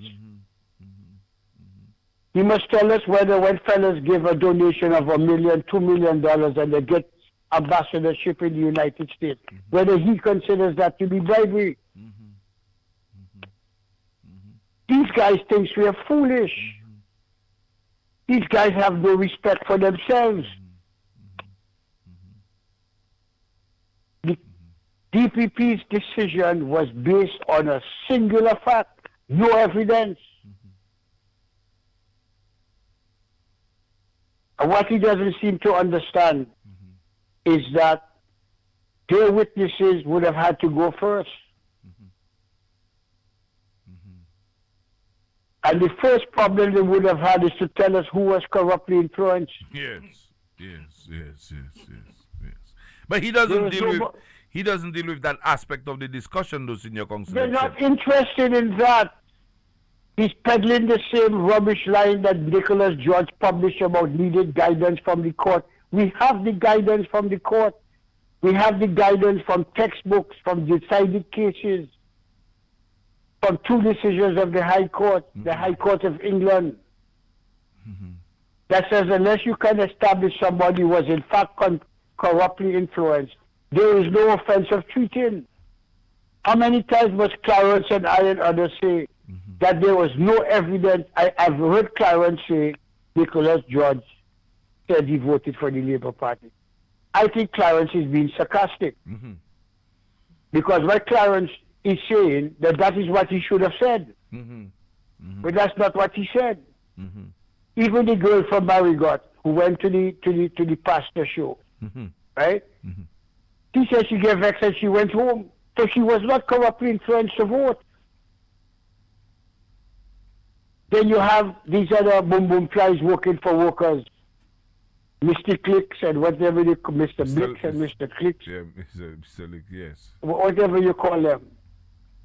Hardcore activists, partisans, zealots.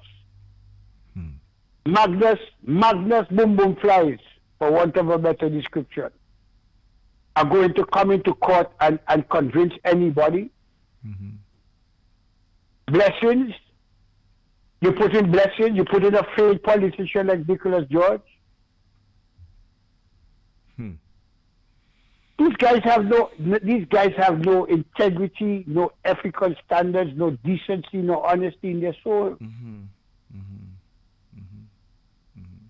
For a man like that has been begging Labour parties, leaders and prime ministers to give him the whole country for geothermal development, the whole blasted country. Yes. And to give one man economic control over the citizenship program, to keep the monies outside the country. The same thing Linton and them talking about in a dream. That's what he wanted. And he to decide who to give and what to give. Tell you, brother, man. I mean, these guys have insatiable greed. I mean, it's just nuts that a lawyer could call and make a statement like that. Yes. Not understanding the fundamental constitutional importance of the DPP as the gatekeeper. Comrade, in our jurisdiction, it is abuse of the process of the court to allow a matter to be tried and to allow prosecution when there is zero evidence to substantiate it. And that is why we ask, and the DPP asked separately for disclosure of the evidence. And that is why the magistrate ordered it to be delivered by the 8th of June. Because that is what justice demands. And you come and give us garbage from 8, 7, 8, 9 activist supporters of the United Workers' Party that washing in their land, moving along on 295 morning, noon, and night. Yes. And nobody's concerned about the integrity of who the witnesses are. He's not. No, he's not. He's not. What evidence would they have presented that they could not present to the DPP? What trial are you talking about? Bossman, I don't have a clue what this man's talking about. These fellas have this feigned sense of intellectual outrage at things that they manufacture in their heads. Simeon, we had a team of Andrew Pilgrim, Gilbert Peterson, myself, Lennox Lawrence. We had gone through that case with a fine-tooth comb. Yes. And comrade, when we got the documents, every single one of us reacted with the same outrage. That is what you have. This is what you held hanging over the heads of people for so long. And the only witness statement signed in 2015 was St. Val's. Yes, sir. Yes, sir. And all the others were in May, June 2021. Recent thing. More than 6 years after the event, none of whom were actually in the concert except one, the woman from Marigot. And she A woman who calls Q95 literally every day. Maybe she was there at all. Well, that's another story. The problem that we have is that the likes of Gabriel Christian and others do not believe that we should be entitled to the rule of law, protection of the law, or to justice. It must always be at their terms and what they wish and how they wish it to turn out. May I remind him, 20 election petitions have been struck out since 2005, 2-0. By Justice Rollins, Justice Thomas, Justice Glasgow, 3 different judges, including the Court of Appeal. And the DPP has made a decision, having studied the evidence, that there is no basis for it. But he sits down among his friends in Washington. Yes. Right, in Washington, and questions the integrity of the judgment of the DPP. Without understanding what the offense of treated really means. Yes. Or having read decisions on the offense of treated, or read textbooks or Hosby's laws on the offense of treated. If you cannot identify a person who was treated and who voted, there is no offense. There is no evidence of that in the record.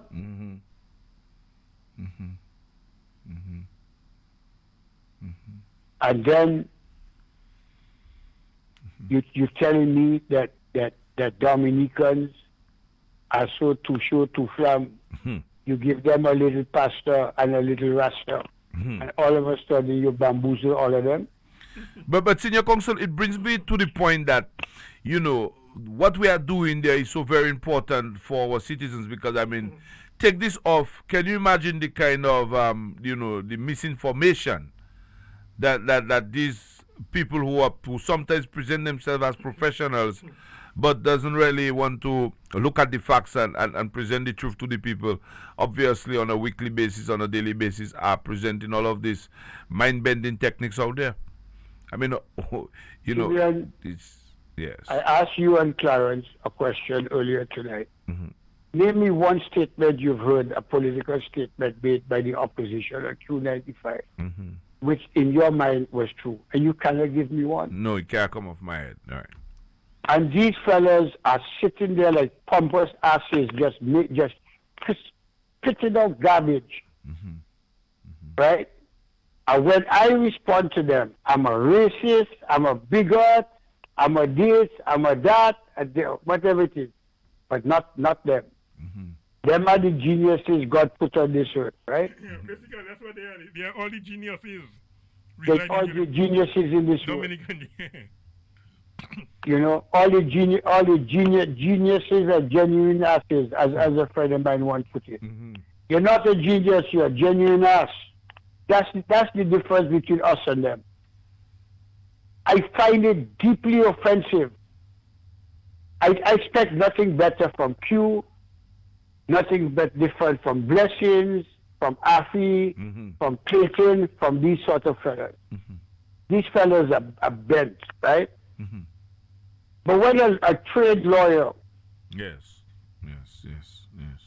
goes on the radio, whether from Washington or Canada, and makes statements imputing some form of dishonesty or corruption or interference with the rule of law, and worse, to try to suggest that there's nothing going on in the country. Yes.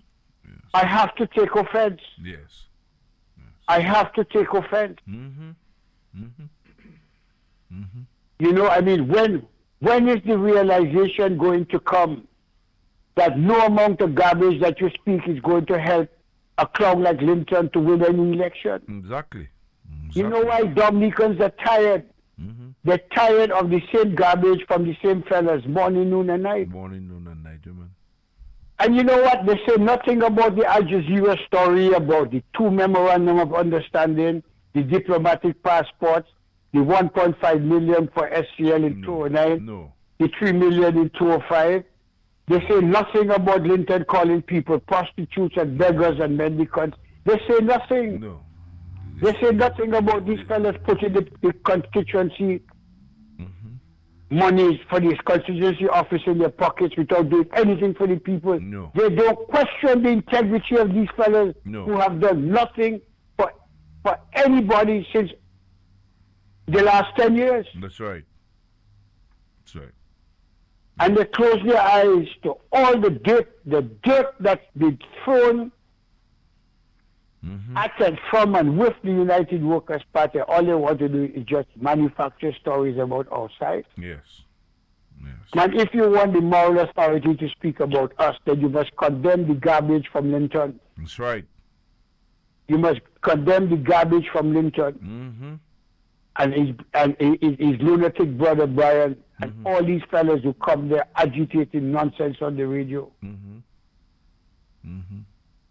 It's sickening. It's really sickening to hear fellows like Gabriel Christian talking that kind of garbage. Yeah, man. People that should know better. They should know better. You beg the Prime Minister for this. You beg the Prime Minister for that. You want total control over geothermal. You want complete control over the economic synergy program. You want diplomatic passports for your friends. And because the Prime Minister said, well, look, I can't give you everything you ask for. You're finding everything wrong with the country. Yes. But Tony, this is the same man who could get Roosevelt Skerrit at 3 o'clock in the morning. I wonder if me or you could be able to get Skerrit at 3 o'clock in the morning. Dr. Skerrit. Right? Dr. Skerrit, the Prime Minister. You could get the Prime Minister at 3 o'clock in the morning and have the government spend over $250,000 on your brother. And you're talking the whole lot of garbage? But this is the thing that I don't understand. This is the thing that really. I mean, come on, man. Yes, you need to have some level of decency. They don't have it, Clarence. They don't have it. They don't have it. Dominica has the most dishonest, but let me put it bluntly, the most dishonest and ignorant people in the opposition and who support them. And you have businessmen, businesses and businesses who will wine and dine Lennox Clinton and give him money to go and to go and do whatever it is he's doing there as the leader of the United Workers' Party. I tell you, and they do it shamelessly. They do it shamelessly.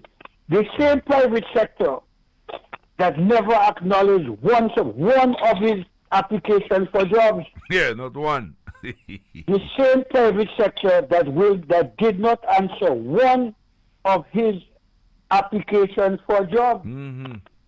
Even though they knew who he was. Yeah, they're supposed to know him. Because he was part of the DIC as the representative of DCP. At the time, he was working with DCP at the time. He was the representative of DCP and the shareholders on the DIC board. The private sector people knew him. They would work with him. The man gets fired. The man doesn't have a job. And when I say he got fired, Lennox has the most firings of any leader of the opposition in the Caribbean. Yes, sir. Yes, sir. And the man says, in answer to Simeon Albert, or in response to what you had asked him, hundreds of applications, and not one person responded to him. And the same businesses that would not respond to him because they have some kind of personal beef with Roosevelt Skerrit want to go and wine and dine him and dance with him and fund him. Well, they can all go to hell. You can quote me on that tomorrow. Yes, I. We'll talk. All right, let's see. Clarence, something I meet some people and I said, well, what is really is what you all are supporting the opposition for? I mean, what is it that is driving you all to support and to, defend Lennox Linton or even to, and they don't know. I mean, frankly speaking, they don't know. They cannot answer those questions. Some of them are just they're against the Labour Party for whatever reason, and they cannot justify it. I would say, well, give me one reason. And sometimes, in all of the discussion, they can't even come up with one reason. But yet still, they put their money into a political organization where the only person who benefits from those things is the leader of that political organization. Go take a short break there, Clarence, and we're coming right back there to our listeners there. We'll be right back with you very shortly there. All right, let's see if I can put in a track there for you. Yeah. Hey, give him Donald, I wondering who taught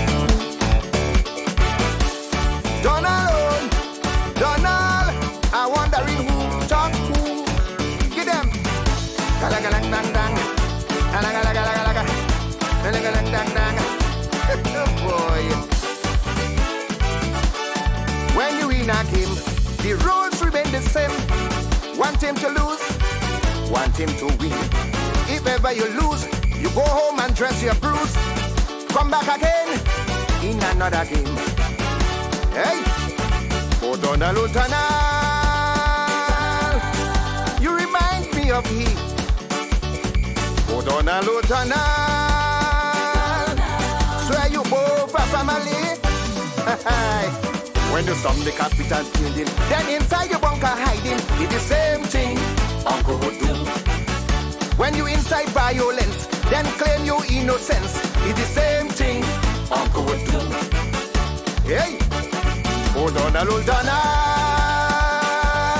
you brought back so much memory. O'Donnell, it's like you're patterning on we. Same thing Uncle would do. When you broke and burn it up, same thing Uncle would do.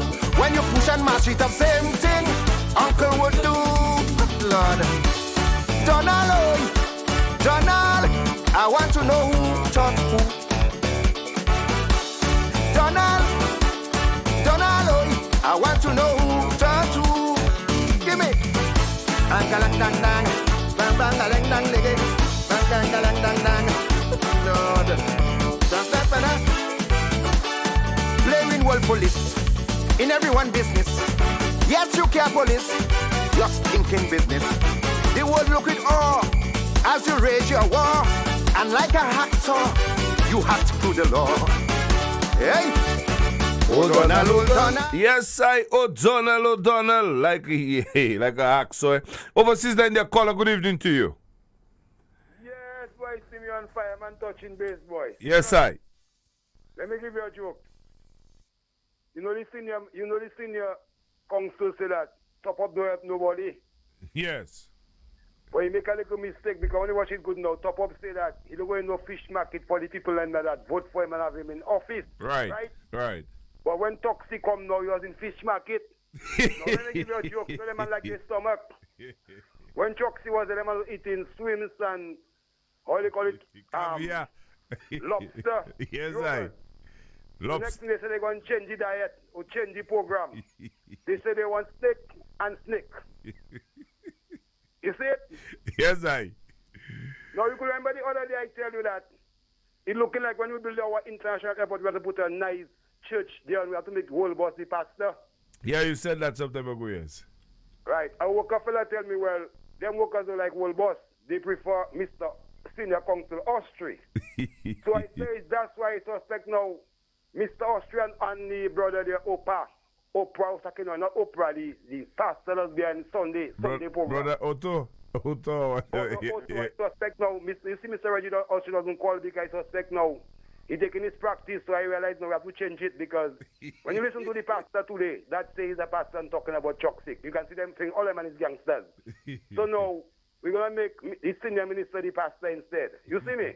That's the better pastor. Yes, I. So whole boss have work to do still because remember just now senior minister going to take a little rest because as I tell you now, he and brother Otto is in the reasoning. Yes. So we have to put him in the title. But Simeon, well and truly, me tell you something. Yes. When the whole boss say you're going to take out all the pit toilet, you're going to put flushing toilet, right? You can buy make either a whole heap of Calypso. Yeah, man. Yeah, man. They wrote Calypso before. They wrote Calypso when he said that. And after Maria, they say, thank God for the toilets. Thank you very much. Because it saved life. When the whole boss say we're going to put yes, we care, you remember them man start to say a whole heap of thing? Yes. Yes. Thank you very much.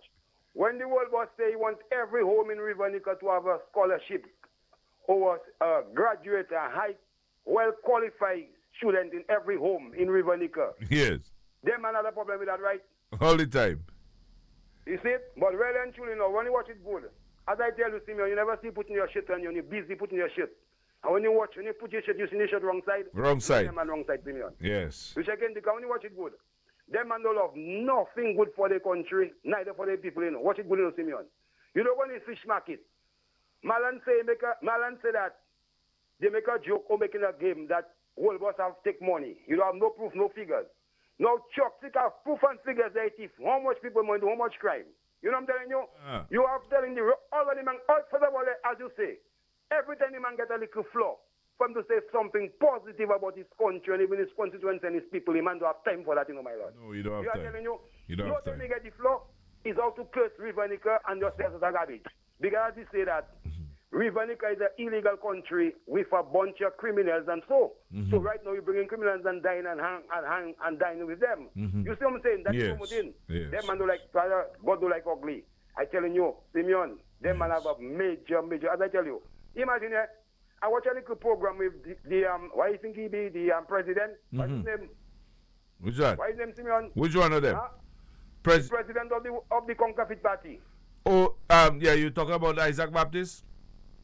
Boy, Simeon, one thing I tell you, I ugly, but Mr. Good ugly with Simeon. I watch a program with the brother and I check in, boy, I looking at do surgery and Yeah, you have somebody that love him, man. You know it is. To shot there, the cuvette you. That's why he have there. She really love him for 2 weeks. I telling you, if she put her shit over his head, I feel she look more comfortable. Don't worry One about thing I can't believe how a man can be so ugly in his face and still so ugly and wicked in his heart, you know. But the man talking a whole heap of garbage. For a man like you to have a business, man, Simeon, there's no way in life they're going to create a business in a place. I want bad for the place, you know, Simeon. You know what I'm saying? Once I create a business in the place, I want to see people up and running, and to see people working, and to see things function, and to see things happening because I shine in. But I can't put in a business, I want to come and curse in the country, curse in the people, but not all the curse. I tell you already, know, the country have a problem with all you. Anytime you see, anytime you see nothing, a mistake make. The whole country getting that cloud coming over the country, all rivers dying, and volcano getting ignorant. You know what I'm telling you? But yes. time we can no time shot already. But I think voice now is son of a little incident. Like saying voice, stay strong, stay positive. You know, the whole Labour family with you. More life, more strength. Simeon, yes, sir. up and running. Fireman running. World boss, you know already. I don't have so much big. I pick them up earlier on. Yes, sir. Man, me not here. I hope you safe and song. Simeon, fireman running. Bless up. Take it easy there, fireman. Yes, I. All right, there. Tell you, move there so quickly there. But Terrence, just before we leave here, let's just take this other call on the local line there. Local line, good evening to you. Yes, Simeon, Rizzo speaking. Yes, my brother. Simeon, I want to bring it back to you to memory lane. Simeon. Yes. With the inception of the United Workers Party, that's where they start all about allegation. They was bringing everything against the Freedom Party and accusing the Freedom Party of a lot of things because they wanted to get in power. Whole and behold, they spent 5 years in opposition. And 1995, they become government. But before that, 4.5 years they spent there. Don't forget, the leader had to pay $70 more $1,000, $70 and more $1,000 to the current, at the time, current government leader, which is Miss Charles, for allegations. So them and it judges about them. They come as a group of businessmen, and after that, they come as a group of hostage holders and thugs and thieves. And the end result for them was 4.5 years. Last thing they introduced to us after they come out into office was a Sunrise Festival, where this week I hear one of their callers calling saying Dominica is cursed. And I want to thank Daryl, Jyoti, and Bryn at the time. We'll give them a very good answer on that. Give him a very good answer on that matter. The sins of the United Workers' Party, that's what we're fixing. Because they don't know how to pray. They have to pray for the sins of omission and the sins of commission.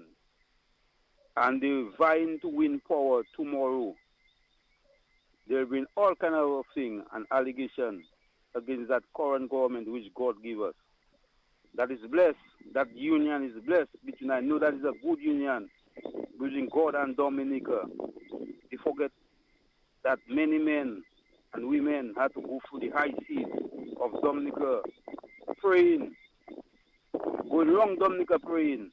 They forget that offering had to be collected, that Dominica would have money. And we seen it today, Simeon. They man forget that. You have those of us that remember in those things. And we have to instill, I always say that we have to instill in our children. Those they saying that they never see, they are in. And look at them today, it's only the reign of the Labour Party they see. I want to tell them, and those of them that are listening, is a good thing. You can't take out something that is good and put something that is bad upon your back. And I want to say to the United Workers' Party, they can jump high, they can jump low. Use best security ones. Thank you and good night. Yes, sir. Yes, sir. Yes, sir. Thank you, my brother. Yes, Terrence. Simeon, for those who are talking about treating, treating, it is the UWP probably that know about treating, because it probably because in January 2000, you can remember what happened?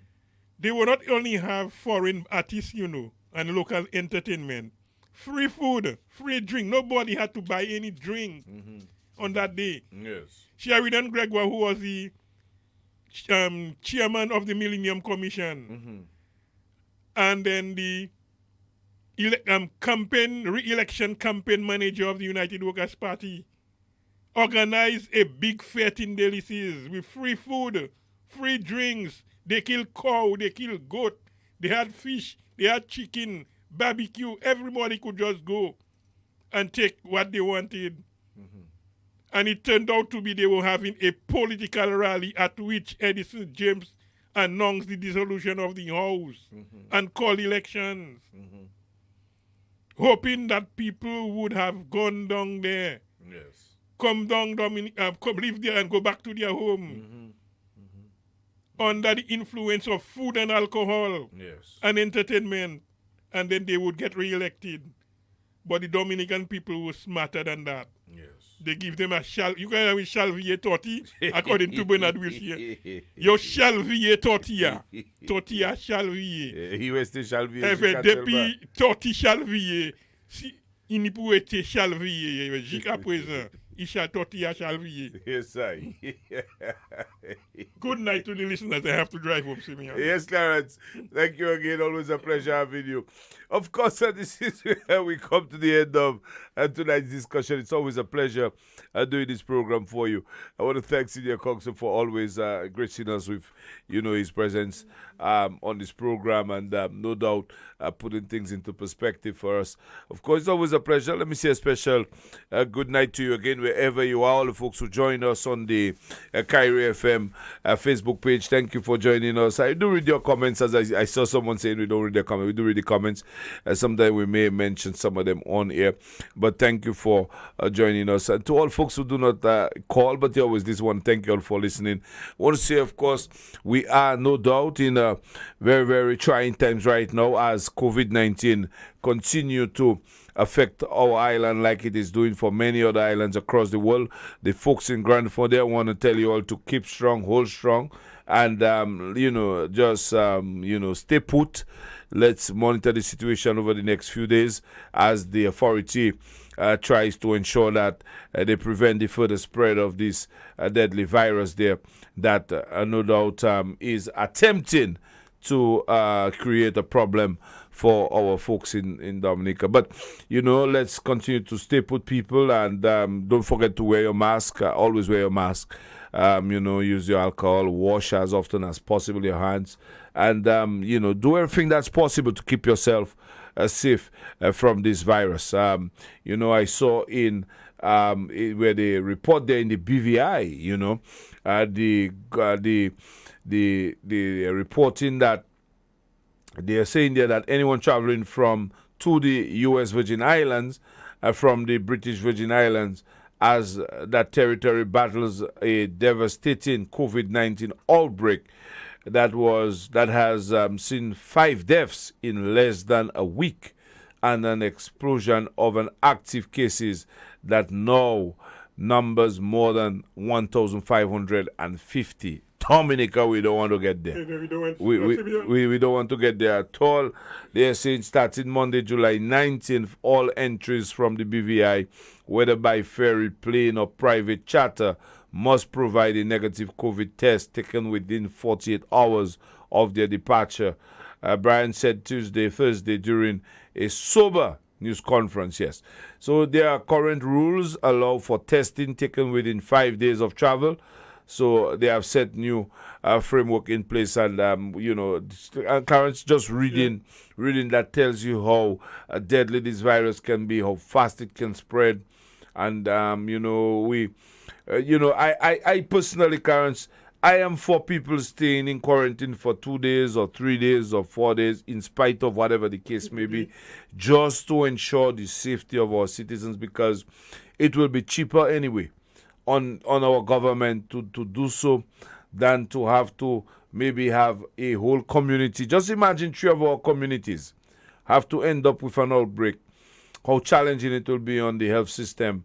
And, so we have to really, I know we try to open up and we try to make things easier for people, but at the end of the day, we have to look at it very closely and make sure that we do it carefully. Yes, Thomas. Well, I sympathize with people of Grand Fond, they have to hold strong. But I have a sad news there that somebody who has entertained us a lot in Dominica, that is the leader of Kassav Band, Jacob Desiree.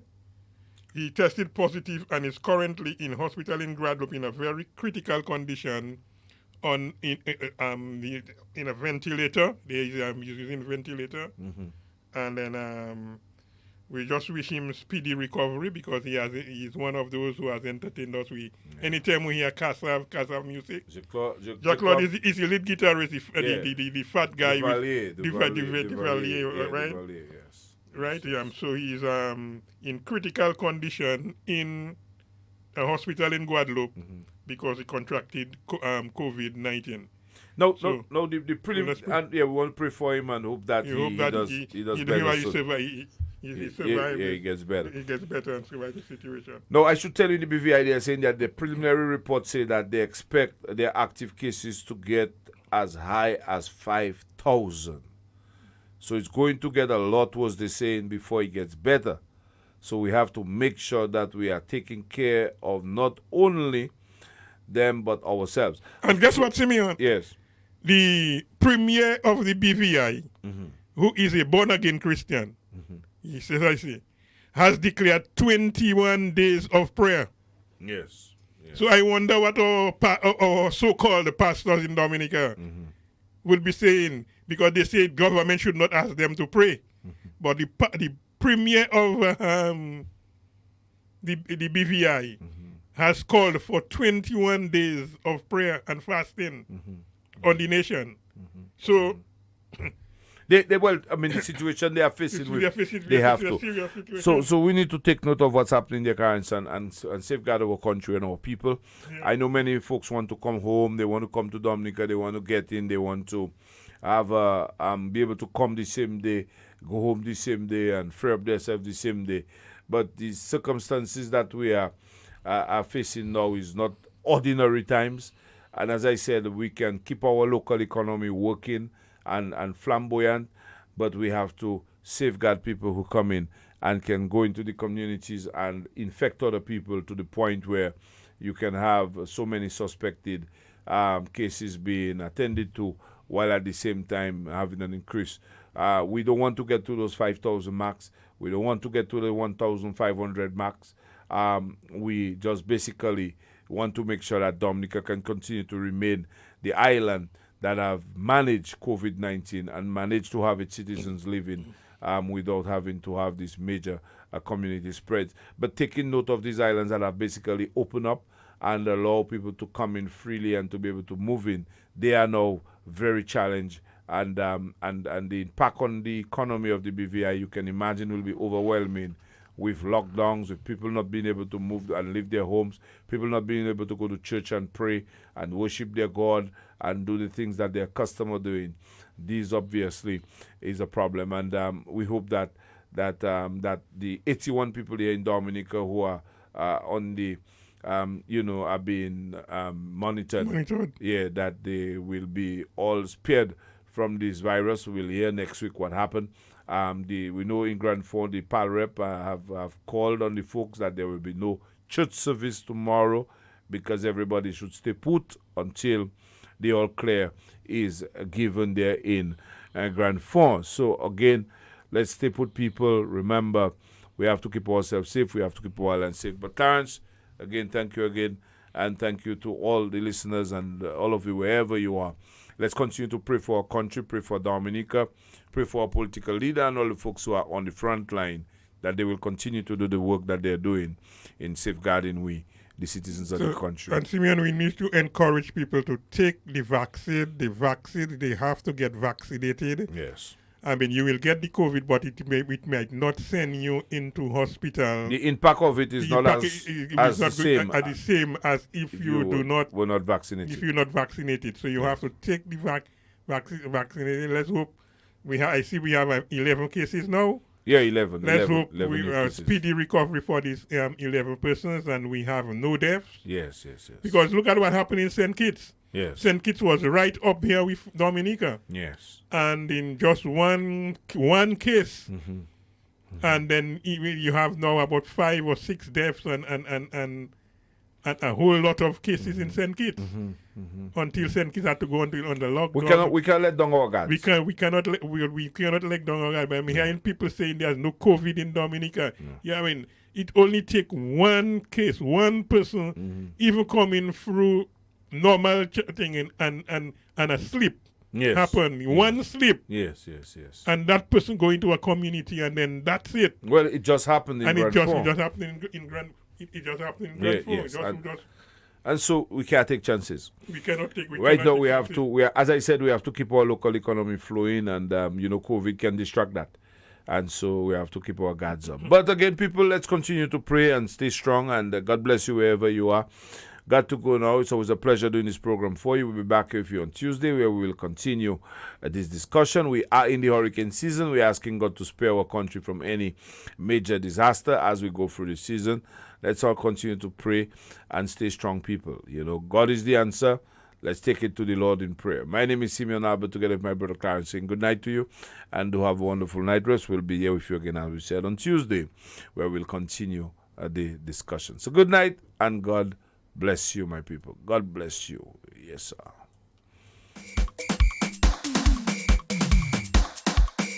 Hey, give him Donald, I wondering who shot. Donald, I wondering who shot who. Give them. Galagalang dang dang. Galagalang. Galagalang dang dang. Boy. When you knock him, the rules remain the same. One team to lose, one team to win. If ever you lose, you go home and dress your bruise. Come back again in another game. Hey, Donald, you remind me of he. Donald, swear you both a family. When you storm the Capitol building, then inside your bunker hiding, it's the same thing Uncle would do. When you incite violence, then claim your innocence, it's the same thing Uncle would do. Hey, oh Donald, you brought back so much memory. Oh Donald, it's like you're patterning and we. Same thing Uncle would do. When you broke and burn it up, same thing Uncle would do. When you push and mash it up, same thing Uncle would do. Lord, Donald, I want to know who taught who. Donald, I want to know who taught who. Give me. Angalang dang dang, bang bang galang dang lege, bang bang galang dang dang. Lord, just that banana. Blaming world police in everyone business. Yes, you care police, your stinking business. The world look with awe as you rage your war, and like a hacksaw, you hacked through the law. Hey, oh Donald, your planning was strategic. Oh Donald, you make lawmakers panic, right? When you storm the Capitol building, then inside the bunker hiding, it's the same thing Uncle would do. When you incite violence, then you claim your innocence, same thing Uncle would do. Hey, oh Donald, you brought back so much memory. Oh Donald, it's like you're patterning and we. Same thing Uncle would do. When you block and burn it up, same thing Uncle would do. When you push and mash it up, same thing Uncle would do. Lord, Donald, I want to know who is Donald. Donald, I want to